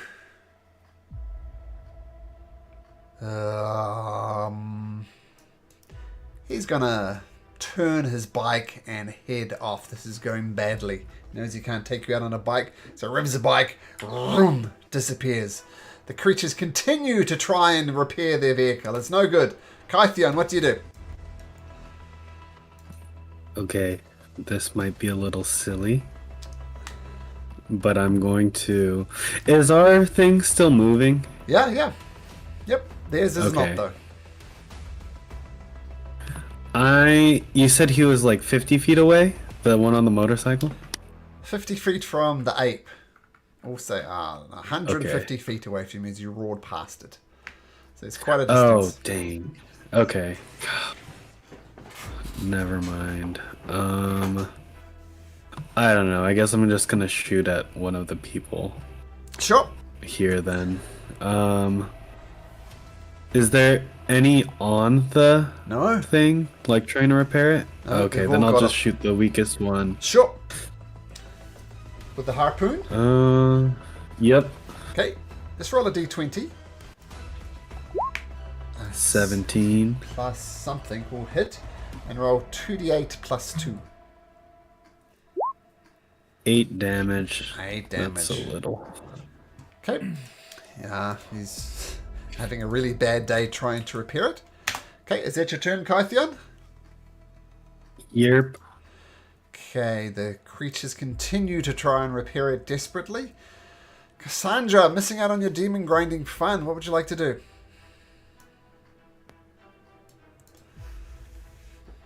Are we still far apart? Yep. Neat. Yep, that's your turn. All right. Holding on. Well, we'll say you have a prepared action. If anything gets close, you will demon grind them. How's that? Hell yeah. Okay, Crow concentrating on something. What's Crow concentrating on?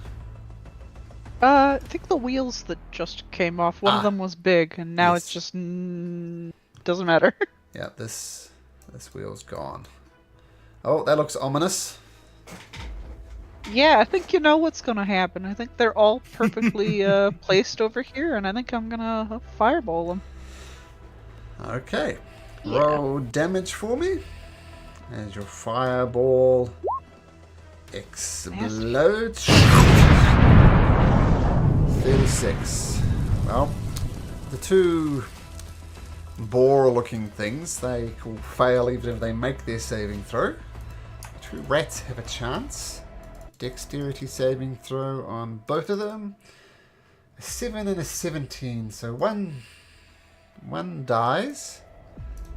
Say that one, and this one takes 18 points of damage. Oh, okay. So fireball erupts on hell. Yep, they're all mostly dead. Okay, well done. Okay, is that your turn, Crow? Yeah, it's my turn. Okay, Tethys holding on to the side of this vehicle, desperately trying to survive and not being ground yourself. What do you do? Got it. But Nex has like good control of the vehicle now. Yeah. We'll say yes. Like, okay, I think like I can just. And how far away is that other vehicle? What did I say? 150 feet. Quite a distance. That is quite a distance. Do you get back onto the vehicle? You're holding on with one hand at the moment. Yeah, so I mean, I think Nex has got the vehicle. I'm just gonna sort of go try to jump. I'm gonna do it. I'm gonna use my other. Okay, so wait, is that an action? I'm off the vehicle. I'm just gonna run forward towards that car and shoot a firebolt at this. Okay. Guy. So you tumble off the side of the vehicle. Rushing over like that? This way. Yep, sure. And what's the range of firebolt? 120. Sure, we'll say you can take a shot from there as you... Yep, take a shot with your firebolt. Tuck and roll that hits, roll damage. Huh. 6 is enough to finish off the creature. So this vehicle is now not only disabled, but all its crew are down for the count. There's only this one motorcycle here that's a factor. Okay. Well done, Tethys. Finn, you're all by yourself. What do you do? I'm like 200, 300 feet away, right? Yeah, you're a distance. Yeah, he'll just sit down and wait. Okay. Bullbug. All right, you said this guy's 50 away. Yep. So, Ape Bull will, theater of the mind, jump 40 feet to be 10 feet behind him. Mm-hmm. And, Fist has a reach of 10 feet. So, Sure. 2 multi-fist, bam, bam. Nice. So we'll see what happens. First fist, second fist. Okay, Bullbug. I need you to answer this question, and your answer needs to involve riding this motorcycle. How do you want to do this? Oh, so the first fist knocks him in his back. Second fist, uppercut, right up off the motorcycle. His large hands grabs the motorcycle, jumps up, pulls it in, over the body. Cool. You have a giant ape on a motorcycle. Beautiful. Okay. So, I assume you go and collect your companions. So Fan, Tethys, Crow. Fan, you'll eventually get back to the vehicle. What do you guys want to do? Bring the motorcycle with me. You got an hour. Just enjoy that for a while. Just hang on to it. Make all the use you can out of that. There we go.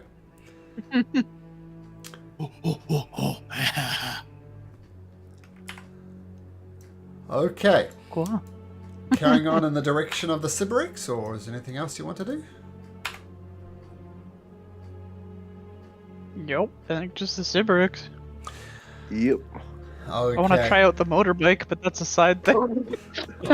Try out the motorbike. Oh no, the motorbike's gone. The other one. Okay.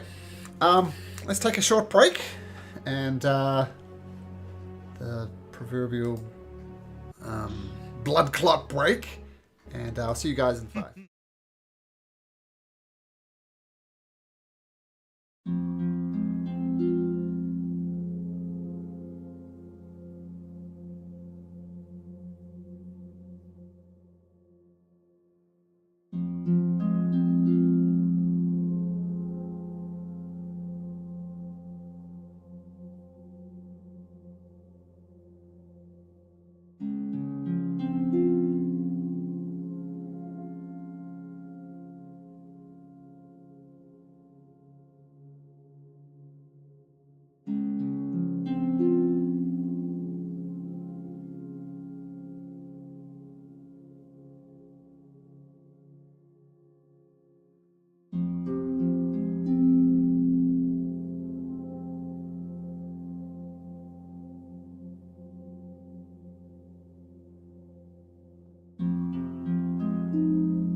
Okay, so having survived an encounter with your demon grinder, you continue to a way we shall call west, for lack of a better direction. And I know it looks like you're going east, but this is where my lack of ability to distinguish east from west comes in this weird location. East is west, west is east. You're going in a direction. And as more time passes, I need... Who should I pick on? Do we get a short rest on that? Or riding? Sure, you can take a short rest. Yes, I can get my 1 HP back. Let's go. Well, I have bullbugs. I'm worried about. I'm guessing Bullbug doesn't get the rest because polymorph fades after the hour and the rest is over.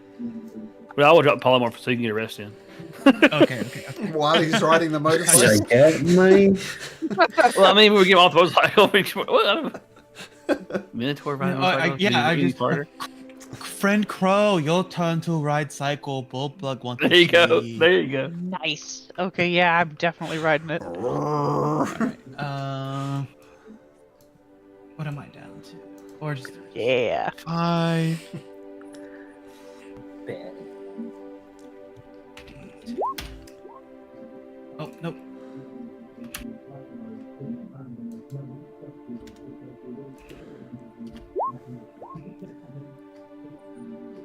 Okay, I'm going to pick on... Who am I going to pick on? I'm going to pick on Crow. She's loving her motorcycle. Roll me a D20, Crow. Okay. 37. Much better. Okay, noted. Okay, so as you're tearing across the plains of hell, we'll say Finn is riding on top once again, and he's keeping a good lookout with his keen eyes. And you see a structure off in the distance. It's almost looks like a platform, and I tell you what, since your eyes are so good, Finn, this is what you see. There's a raised platform. Oh. On top of the platform is the Sybarix, and there's these 3 creatures kind of tormenting it. One kind of looks like a fox, and these 2 other ones have lots of chains around them. Here, I'll put it in Discord. That's what the chain ones look like. It's those assholes again. This is Again, me from a previous campaign. Not okay. Cassandra. Yeah. I was like, I don't know what those are. So what do you do? Finn will make sure he explains what he sees and all in all detail. Okay.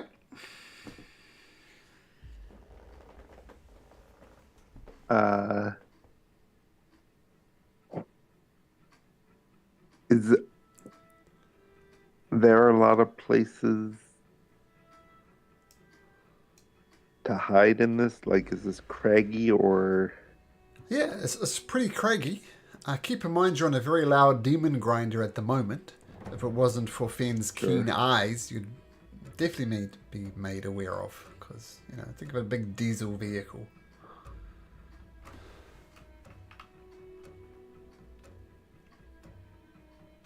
All right. Who's got a plan? Well, do we want to try to get closer sneaking wise? I mean, we don't know anything about these creatures, about how to immobilize them. We don't really have to fight them if we can get them immobilized somehow. Right? We are in hell. I think we should shoot first and ask questions later. I agree. Well, I'm trying to avoid fighting things that might be really, really, really strong. I was trying to think of some way of Maggie not having to deal with pipes up and says, "Wow, interesting you should mention this. Those things swinging the chains, they can be super nasty. Catch you to ribbons and butter moment. But they're not the ones you need to worry about. That strange fox-like creature. There are rumors abound, but I think they're true. I've heard stories of it simply pointing a finger at a poor creature. The creature dies and then rises up as an undead servant of the creature. If you do battle these creatures, be very, very wary.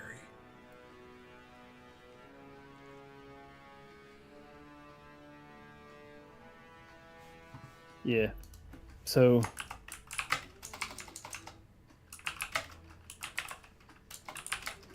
I mean, how far? It's like there's no cover. There's nothing to use against them. There's really not much. I don't know. I don't really have a strategy.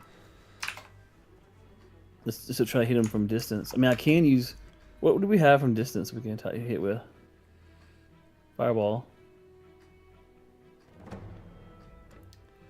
Is What do you have? Back? Huh? Is Tethys here? No. Let's send Tethys in first. Terrible. I have plant growth, so I'm thinking it could be hard to get to us, like slow them down, so we could try to hit them from distance and soften them up a lot. They're all on a raised platform, like 50 feet off the ground. Also, are there plants here in Hell, Finn? Are there plants here? No. Nope. Plants, though. Alright, Oh. So is the two like things with chains around them holding the chains, and the fox guys like shouting at them? The thing is already chained down. It's got chains wrapped all around it. Okay. So they're not actively holding him down. The things with chains, I mean, like, I'm just looking at them. There's chains and they're devils. I'm going to call them chain devils. That's a good thing to call them, because that's what they're technically known as. Chain devils. So that's perfect. Yeah, just run it with the meat grinder. They're on a platform. Yeah, they're 50 feet up on a platform. I guess we could try to meat grind the chain, but up the platform. I have a really bad idea, but I think it's quite funny. Okay. Kytheon was able to make the little pillar thing. Could he just make a ramp? Could we jump it? That sounds so fucking cool. I can cast two at once. I can have it go along the fucking things, the wheels, but I'll angle it so we just. Are you guys downsies? I think that'd be hilarious. Bullbug's along for the ride. Whatever happens, happens. Yeah. Yeah, we have to do it now. Yeah, for sure. Okay, so I'm clear. You're putting the demon grinder and going as fast as you possibly can. Just before you hit here, Finn, you're gonna lay down an earthen column, but more like a ramp. Not me. Yes, that is the plan. Yeah, at like an angle. To that plan. At an angle, though. Yeah. So we don't just run into it. So you're Dukes of Hazzarding the shit, in other words. Yes. Yeah. Yeah. Hell yeah. Okay. At these guys, this side, or through this way? Well, How we? from what Maggie just said, we have to go for the fox guy first. So Okay. it's got to be All these teams to the two. fox. All right, I like that. I like doing that. Everybody's to the fox. Yeah, that's to scale. That's absolutely beautiful. I can't Perfect. be to scale. Absolutely perfect. Before we hit that, so that's Crow's spells and that's Kytheon, right? Well, I'm not doing anything yet. Not yet. Okay. Okay. That's Kytheon spells. What else can we add in order for something to add to this chaos? Does I'm anybody operating the have meat grinder. any? All right. silencing. I also have silence. Should we throw down a silence? That'd be fantastic. We actually, need to but- silence that fox. Like, Yeah. if we can, that's our best. Well, do okay, so they're gonna see us coming. I mean, spells gonna come. They can time things, initiative, all that kind of stuff. We could try to sneak closer to us to get silence first, and then have the others run do their Dukes of Hazzard thing for Tortoise. No. I could try to get them distracted. How would we stop it though? Distract them, start it up, build up the steam to jump it, and it be a surprise because they would hear all of that. Yeah, that's why I was saying get there and silence them first. So, I can cast Enemies Abound on probably not the other guy, but maybe one of the chain dudes. Have him start attacking the dude behind him or beside him. He'd be distracted by that. 120 feet. 120. I mean, they're gonna see a giant fucking tank with a grinder coming at them by that They're not gonna time. see a giant fucking tank and think, that thing's gonna jump at us. Like, that's the nice thing. It's like an ambush. They're not gonna expect us to do that. It's so dumb they won't expect it. But okay, what would they do if all the terrain around them? Or devil? What if they do if all the terrain surrounded became like a jungle and they couldn't see us, couldn't see around? Would they just look confused? I have hallucinatory terrain. Oh. Doesn't that take like an hour to cast? 10 minutes. That might be a little bit too much. No, I think we just charge 30-foot in, range. Dukes of Hazzard it, and then while we're in the air, I just throw down a silence. With the Dukes of Hazzard. What? But Maggie, is this a devil mobile or a demon mobile? Well, I call it a demon grinder because usually demons aren't welcome here, but shit, you can do anything. You can grind anything with it. Meat's meat. Oh, no, I meant if Meat's these devils... So if these devils see it coming, they won't think automatically that they're coming for them because it's a devil. Like, they don't know that specifically demon. Right? Well, like, if they see it, they're going to see that's a way. demon vehicle. Put it this way, I do quite a bit of business here in the Hells, and Avernus in particular. It is not an uncommon sight to see one of these things. I would say more often than not it's driven by devils. So they're going to assume devils are driving it. But of course, on the other hand, devils have problems with other devils as well. Everything here in the house is a matter of walking up the proverbial hierarchy. At the top of the hierarchy here in Avernus is a young lass called Zariel. And there's levels below here, levels below her, levels there, down and down and down and down and down. So everyone's trying to get up one more rung on the ladder. So don't assume that all devils are allies. They might assume you're an enemy. Alright, so back to square one. Full send! The Dukes of Hazzard. Yep, I think we're going to do to hazard it and then just go. I think that's our plan with this one. I love good plans, but I can't think of a good. There's not a lot to work with here. Yeah, fine, let's do this. Why not? I do want to go ahead and, before we That was start next, to cast. not the... Make sure your backup characters are rolled. Now got shit rolled. Yeah. Nope. Do this. I will cast. This is gonna work, guys. Trust me. Yeah, we Well, don't need firstly- backup characters where we're going. Firstly, can you place yourself on the vehicle, please, where you'd like to be? Can Bullbug become Can- large, please? Sure. Oh God. Can I fit on that vehicle in my scorpion form? Oh, sorry, let me send this back a bit. There we go. Yeah, if you like, Finn, I mean, whatever's good. You're gonna wild shape. I'm gonna first cast stone skin on myself, and then change to my scorpion form. Okay. I'm gonna rage as we're going up the ramp. But of course. How that is that?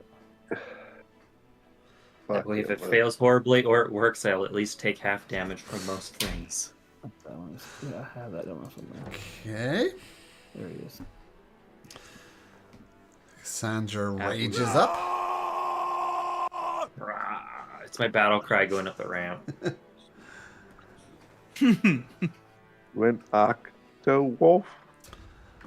Finn wild shapes. And I'll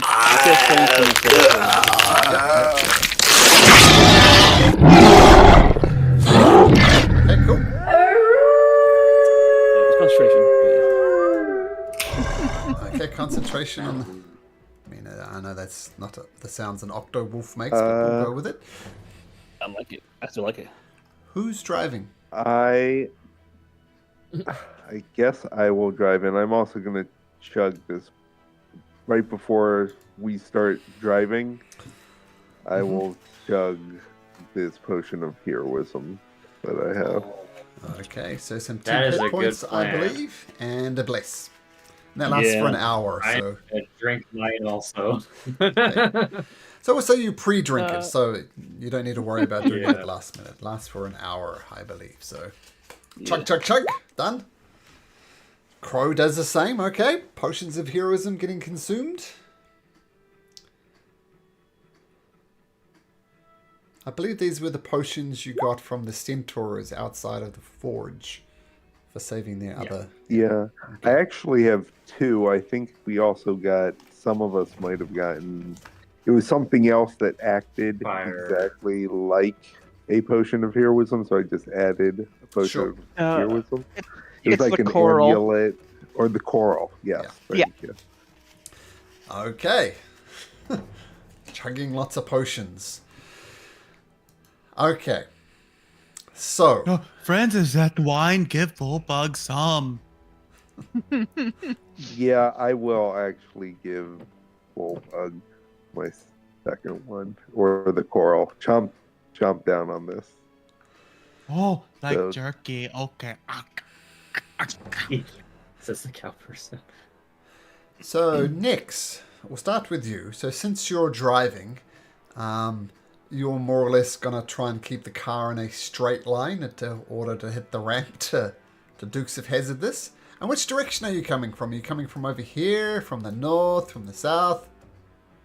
I think that our best bet is to come from the north.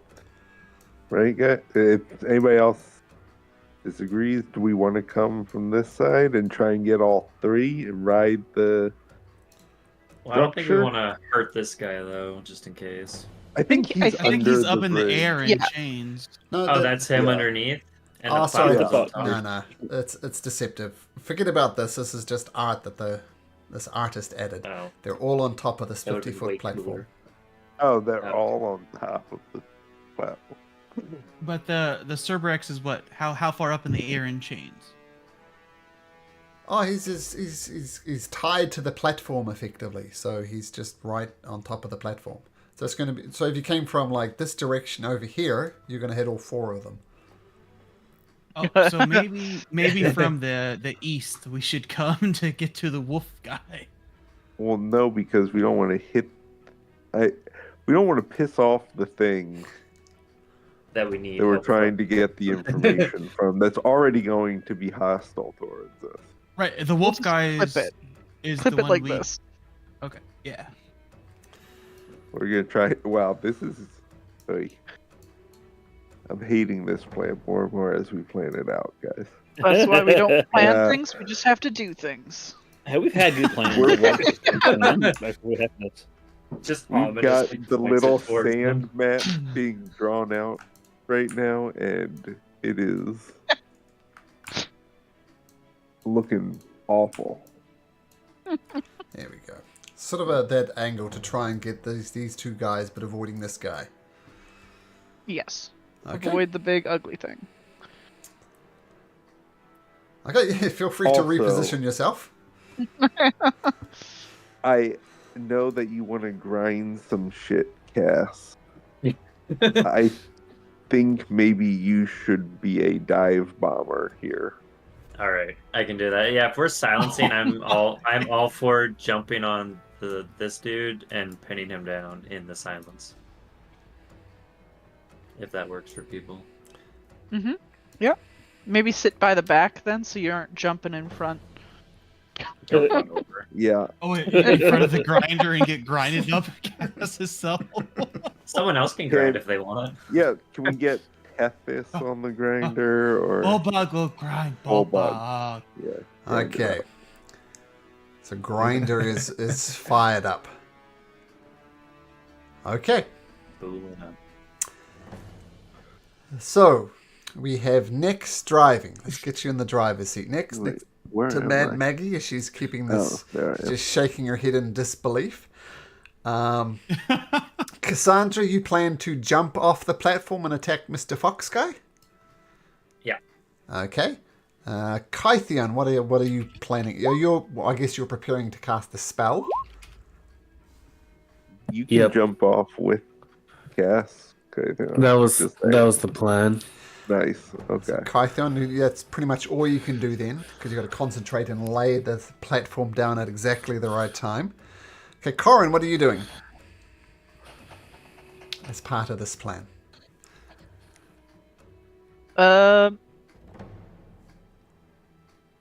You know, once we run over them, I'm going to.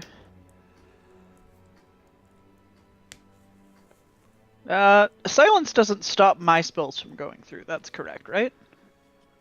No. Unless they have to hear them. So, if you're in the cone and it has a vocal component, then the spell won't go off. And Okay, if but they it's have to hear fine you, otherwise. Radius. if they have to hear you, it also won't go off. It's true. Yeah. Like suggestion, for example. Yeah. Okay.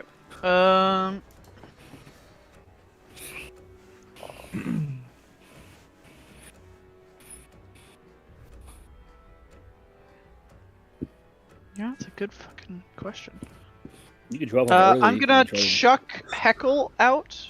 I'm gonna have Heckle is going to be ready, and I'm going to be casting a spell through Heckle. So Heckle's gonna be a dive bomber as well with Cass. Okay. Hell yeah, Let's get dude. Heckle out. There's Heckle. And what do you plan to cast through Heckle?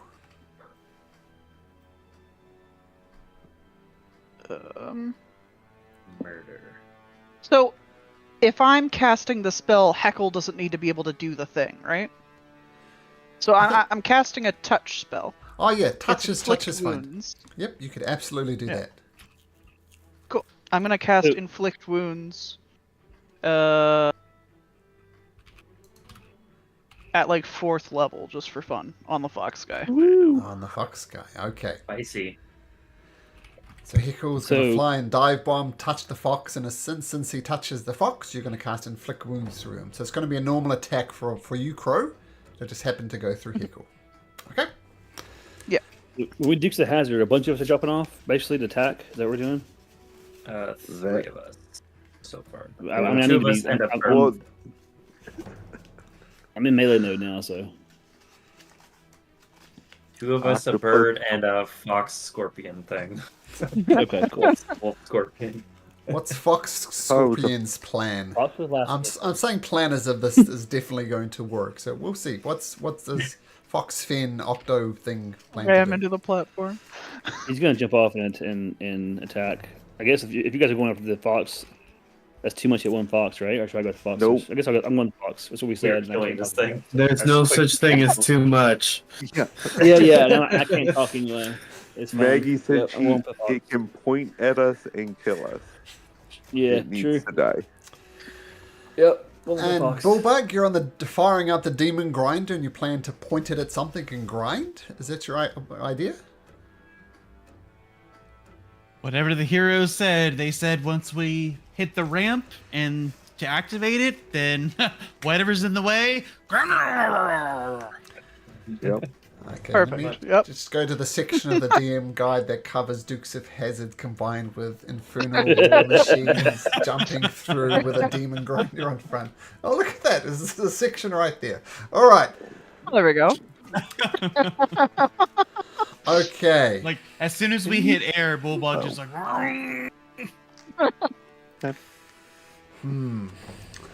Okay. So you're driving, I'm assuming as fast as you can next, right? Straight at the platform initially, right? Okay.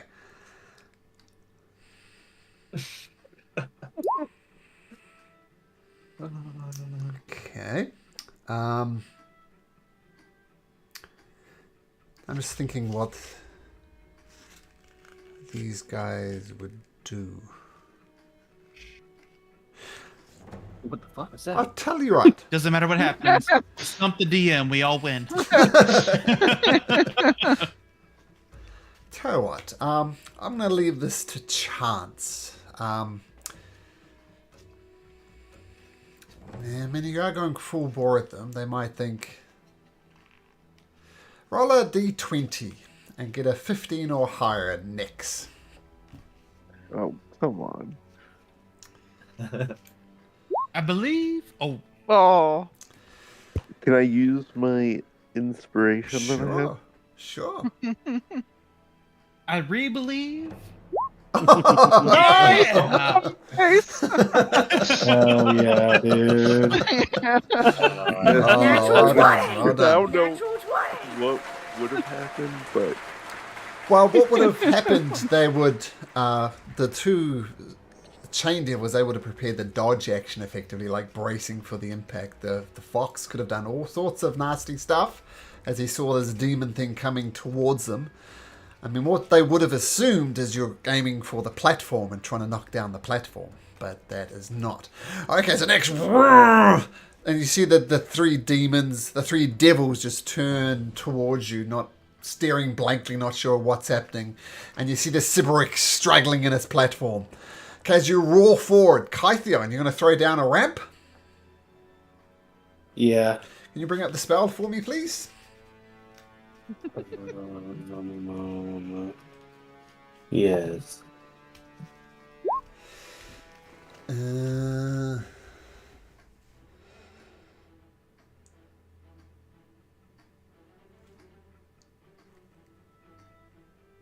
mean, I'm seeing pillar, I'm not seeing ramp. Am I missing something? Oh, my idea is Yep. I'm going to have it come out. I'm going to cast it at second level, have two come out, and then they'll be far enough apart so that it covers, or it can support each wheel, and then we just launch off from there. Okay, so sort of a... Okay, cool. Well, since this is such a cool thing, let's go with it. Okay, so his next roars. The demon, the soul screaming as you give it full throttle. Kythion, I'm going to need you to make me a spell attack roll, please, to place it just in the right position. So make a spell attack. Okay. I mean, this is not an easy thing to do, so let's see how you do it. I clicked it. So just cast any old spell. There we go.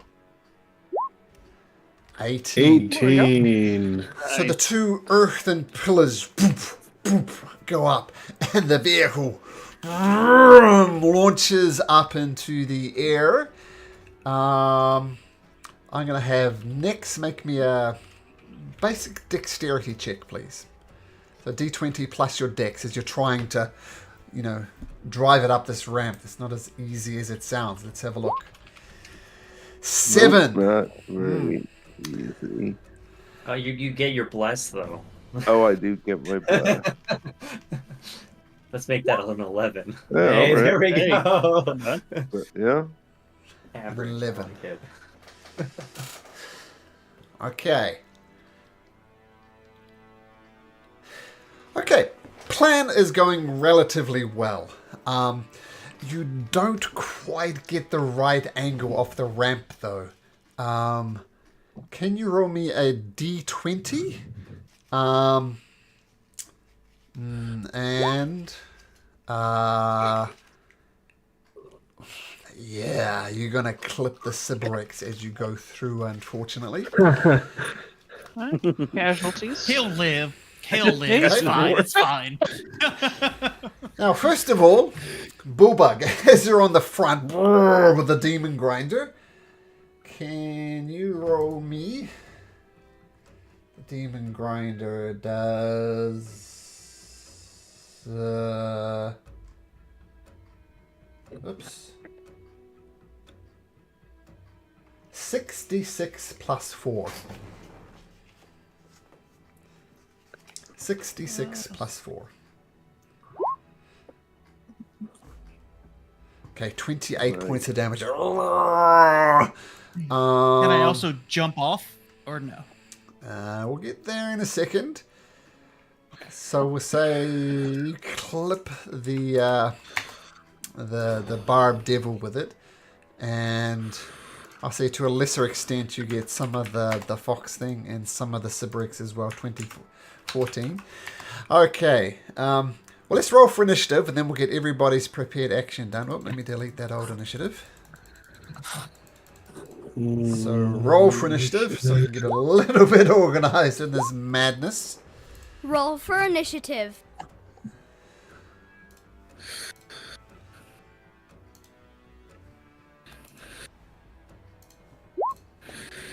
Would Bless help us on initiative or no? Don't think so. Guidance would, but not Bless. Okay, so let's go through the prepared action. So Kytheon, you cast the earthen thing, so that's what you did. Octofen, what were you doing as your prepared action? You're wanting to jump off? Yep, and spike it with the tail. Well, you can certainly try. Make me an... with athletics? No, it's got to be acrobatics. You're going for a target, so make me an acrobatics check. You're jumping off a moving vehicle. I'm going to set it at a DC 15. Okay, I'm going to roll 20 and we'll add the stuff. Sure. I'm in scorpion form. Let's see if you get close. So I'm not really sure what all that is. Yeah, you completely overshot. Crash here on the other side of the ground, right where maybe the Demon Slayer might land. And you take 5d6 points of damage as you just sail on by. And you crash there, and that'll be your turn. So, a terrible roll. 12 points of damage. After that, though. Half, though, but yeah. Oh, sure. Okay. Next. I'm driving. Oh, you're driving. You're driving. Cool. Bullbug, you grind. We're going to get damage to the car in just a second, but Bullbug, you plan to jump off. Make me the same thing. Make Plan me to jump off. Yep. Acrobatics check, DC 15. It's Dex. Let's see how it goes. Oh, poof! You land right where your token is, right there at the edge of this platform. They won't do anything. Cassandra, what are you doing?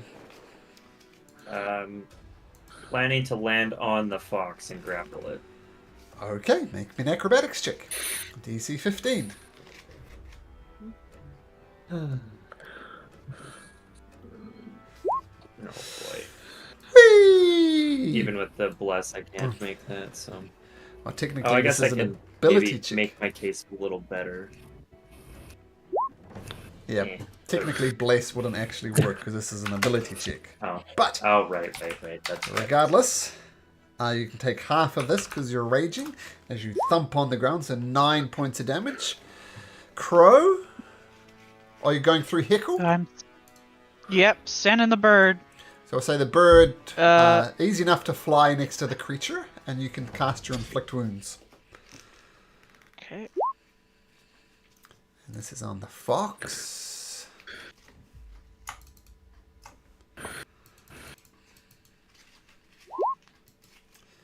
And does the bless work for this? Sure. Or... Yep. Sure. Don't roll a 1.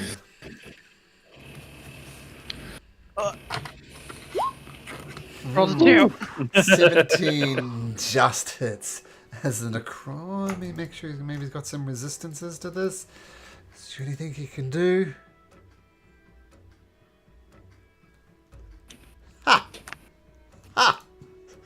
How does it feel, Crow? He casts shield and it misses. Even though he's surprised? He saw you coming from a mile off. This is a big roaring thing. Oh. Surprises. There's not a thing here. Okay, so those still on the Demon Grinder, you Dukes of Hazard it and land on the other side here. There is... And then E-brake. Yep, we'll get there in a second.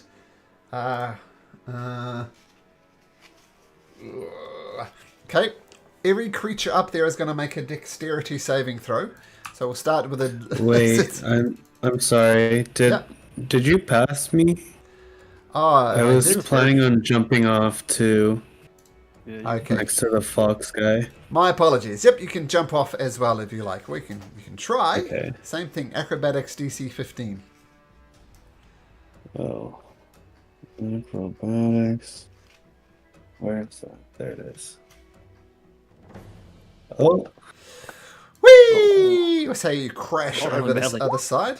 And you take 5d6 damage, so 13 points of damage as you overshot. Now the good thing is you have a thing going through the we'll start with the Chain Devil. The Chain Devil tries to get out of the way, fails miserably. The fox creature tries to get out the way, making a dexterity saving throw. It's +5 to this. Rolls a 15. Which is not enough. Since you're driving Kythion... Oh, actually, I said you clip this as well. Nah, it's chained. It's not getting out of the way. There's nothing it can do to meaningfully do this. So, driver, Nix, roll me 20d6, please. Woo. Okay. That's scary.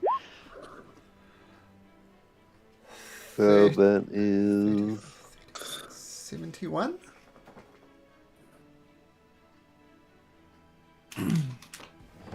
Yep.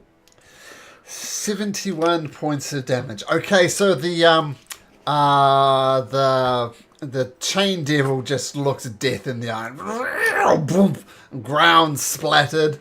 The fox thing fails as well, and he takes, was it 71? Is that right? Yep. 71 points of damage. The Sybarex can do nothing about it, so it's going to take 71 points of damage. And everything is just screaming out in pain. Did I get my? I did. Okay, so now as Nix and Crow are the only ones left on the thing. Oh, Mad Maggie, I guess, as well. She pulls levers to get through there. Make me another dexterity saving throw, Nix.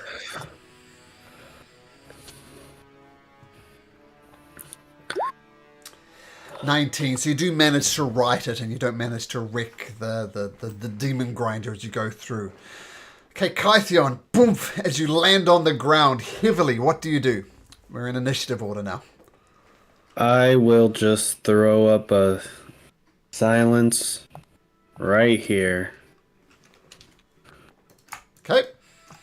Oh, silence. Sorry, let me cast it. Wow. And then,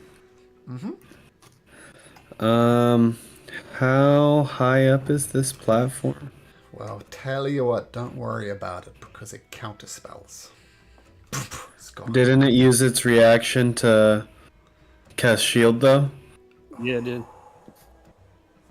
Okay. Okay, fair point. Where is this silence? Is it 20-foot radius? Yes, 20-foot radius. Sphere. Or is that a sphere 20 foot? That's 20-foot radius sphere. Oh, it says that in the description. Great. Okay. Yep, as you were. Where do you place it? Oh, I can move it. Yep. I'll just put it right there. You're not going anywhere, Mr. Fox. Okay, so What? that's locked down there. Kythian, you're concentrating on that. We'll see if that matters. Okay, so silence boof goes up, and you see the creature trying to counterspell it, but it's just not quite quick enough. And do stay where you are, Kythian, 50 feet below this creature. 50 feet. Is there like a ladder or something to climb? Yeah, at either end. Alright, then I will move. Oh, oops. I will move 10 feet to get to the ladder, and then move 20 feet up the ladder. Okay. Wait, I don't have my That's it. spirit set up correctly. Just a second.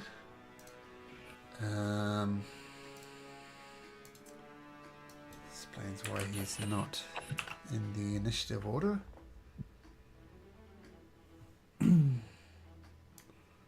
Okay, there you go. Just a sec.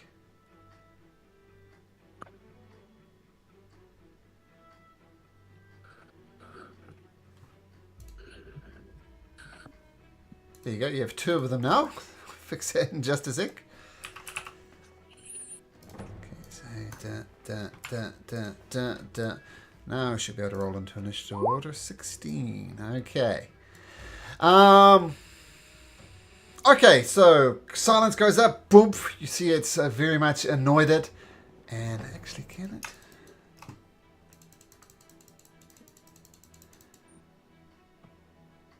Yes, it can. So you see it tap its head and look towards the chain devil.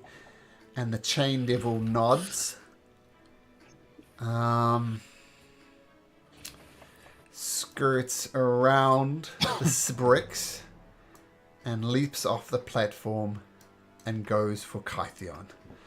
So, firstly, no, it can do that. So it comes, rushes through, leaps off the platform, directly going down for life. Kythian, chains flying around as it does it.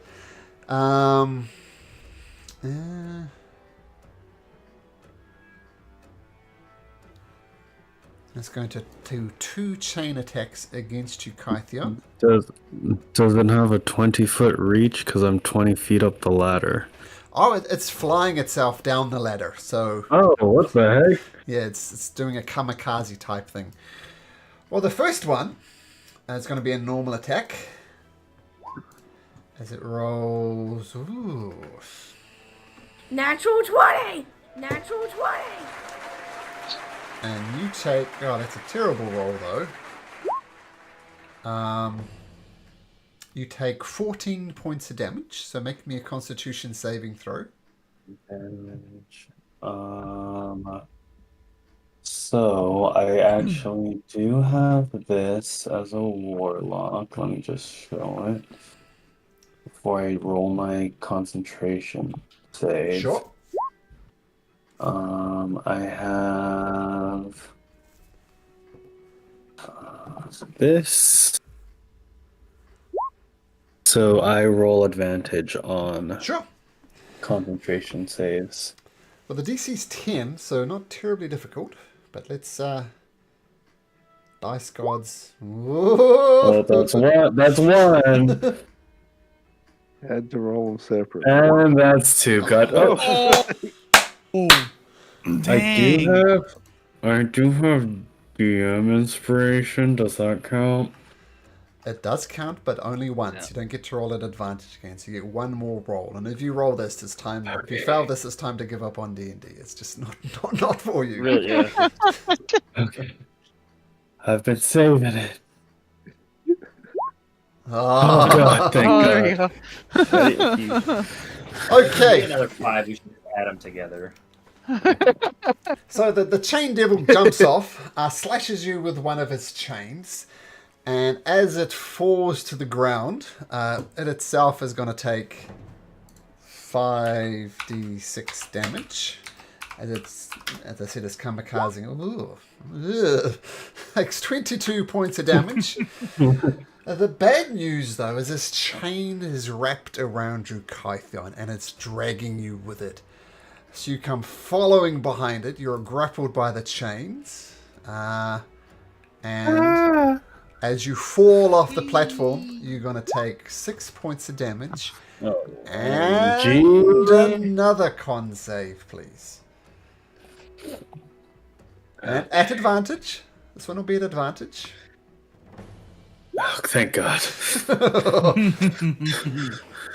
Okay.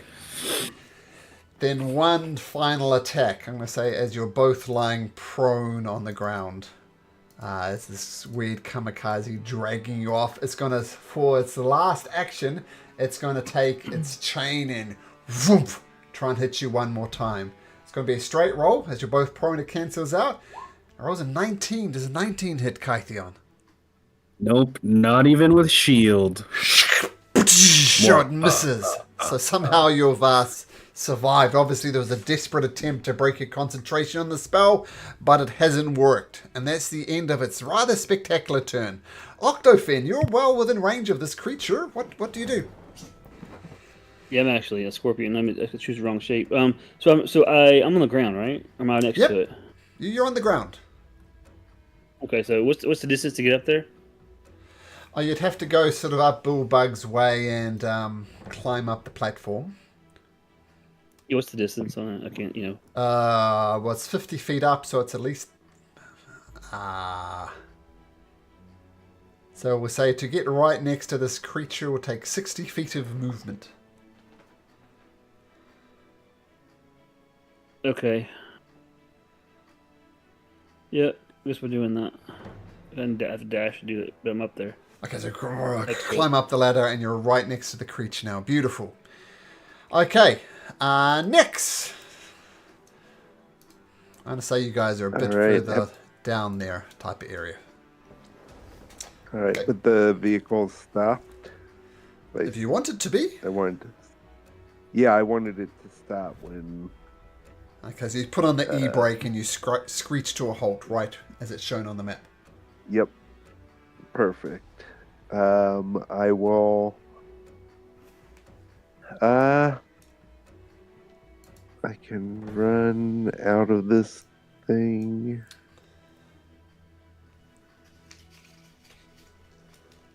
Where is it?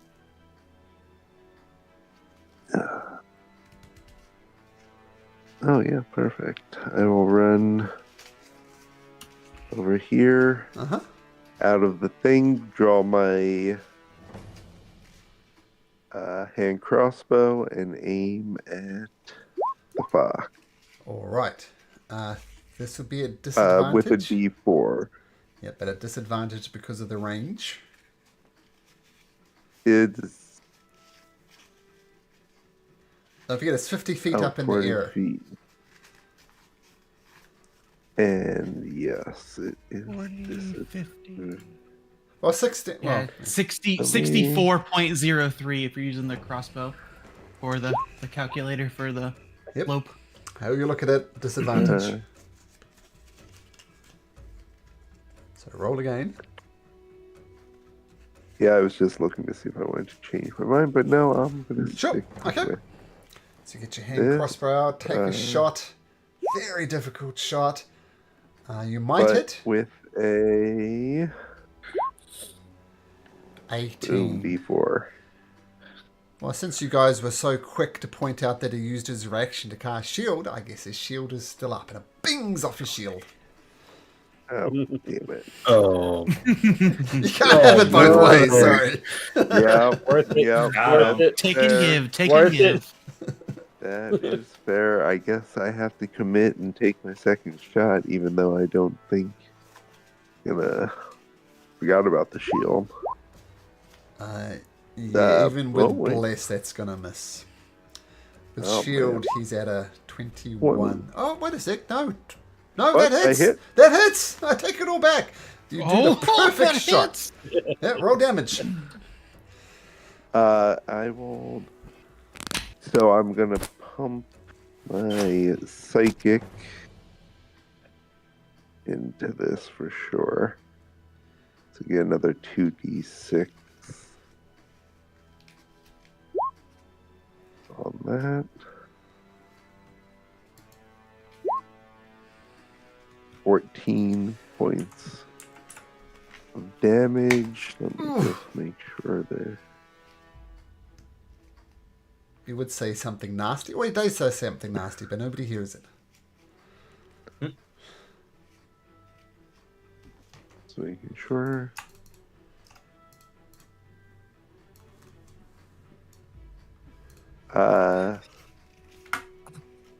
And it's on its feet, or is it prone? The fox creature's on its feet. All right, then I will try and add a trip attack to it as well. Okay, assume that's a dex save. So strength, actually, 15. Strength. Okay, strength 15. And it takes another d8 damage no matter what. Okay, so roll that for me. Ugh. 1. Okay.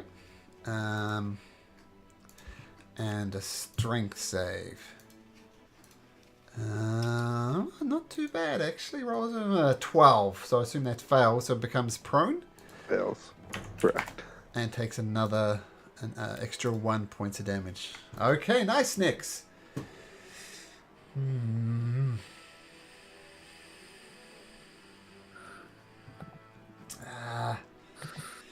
Okay, Sprix. Oh, and I'll bonus action push Kytheon away from the chain demon. Oh, he's attached via a chain to the demon. Oh, attached. Okay, never mind. Okay, the Sybarix does nothing. Bullbug. Fox guy still alive? Yep, and prone. Rushes into him. Here's the first swing. I said advantage. Will a D4 matter? At advantage 21. Yeah. He's at 20. Yep. Yes. Yeah, even if you roll a 1, it's going to work. So you roll damage. So 15 damage. You cut through him. And the very dangerous creature who was waiting to cast Finger of Death onto one of you guys doesn't manage to get it off. So well done. Nice. And sees his buddy down there attached to another creature. And Cathion can't hear. I got you, Fred. Don't worry. Move aside. Oh, bug coming! Whee! With the giant axe in his hand coming down. Okay, just take a note of what Finger of Death could have done. Okay, well. that would have killed a lot of people in our party. Yep. So you take 14 damage as you fly off the platform, and we'll just put you there. And I'll say... And I'm guessing advantage on this because he's prone? Yep. Okay. All right, we'll see here. Plus bless if I need it. Okay, let's roll bless. Even with a 1, it's going to hit. So that's 17 slashing damage. Their AC 16, so cut into him. Nice. Leave Bullbug's friend alone.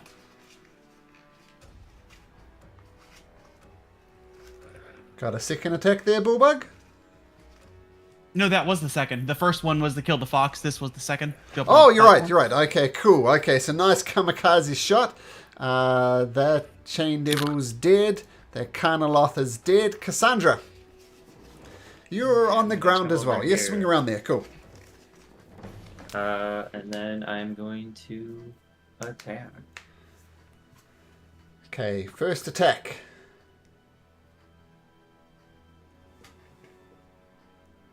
Oh, Natural the stuff. 20. Oh. Natural 20. Perfect. And I'm gonna smite that. Yeah, double your smite dice, don't forget.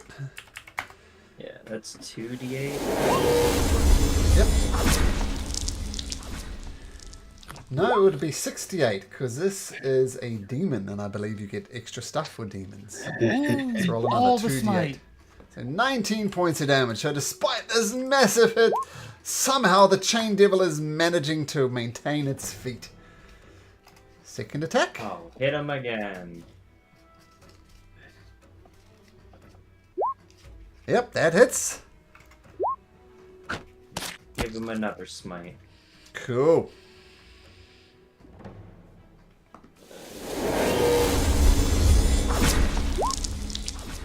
Oh.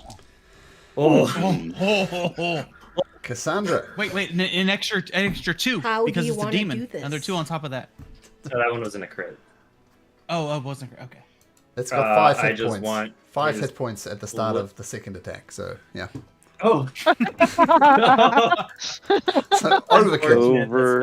Overkill. I just want his body to like incinerate as he screams in pain. Down he goes. Okay, and I know we went a little bit over time. Now it's late for some of you, but we'll pick it up next week. Keep in mind, you literally drove a car into the Sybarix. That is, that's going to make things complicated. But regardless, nice to be playing D&D with you fine folks again. And we'll see you next week. Absolutely. Yeah.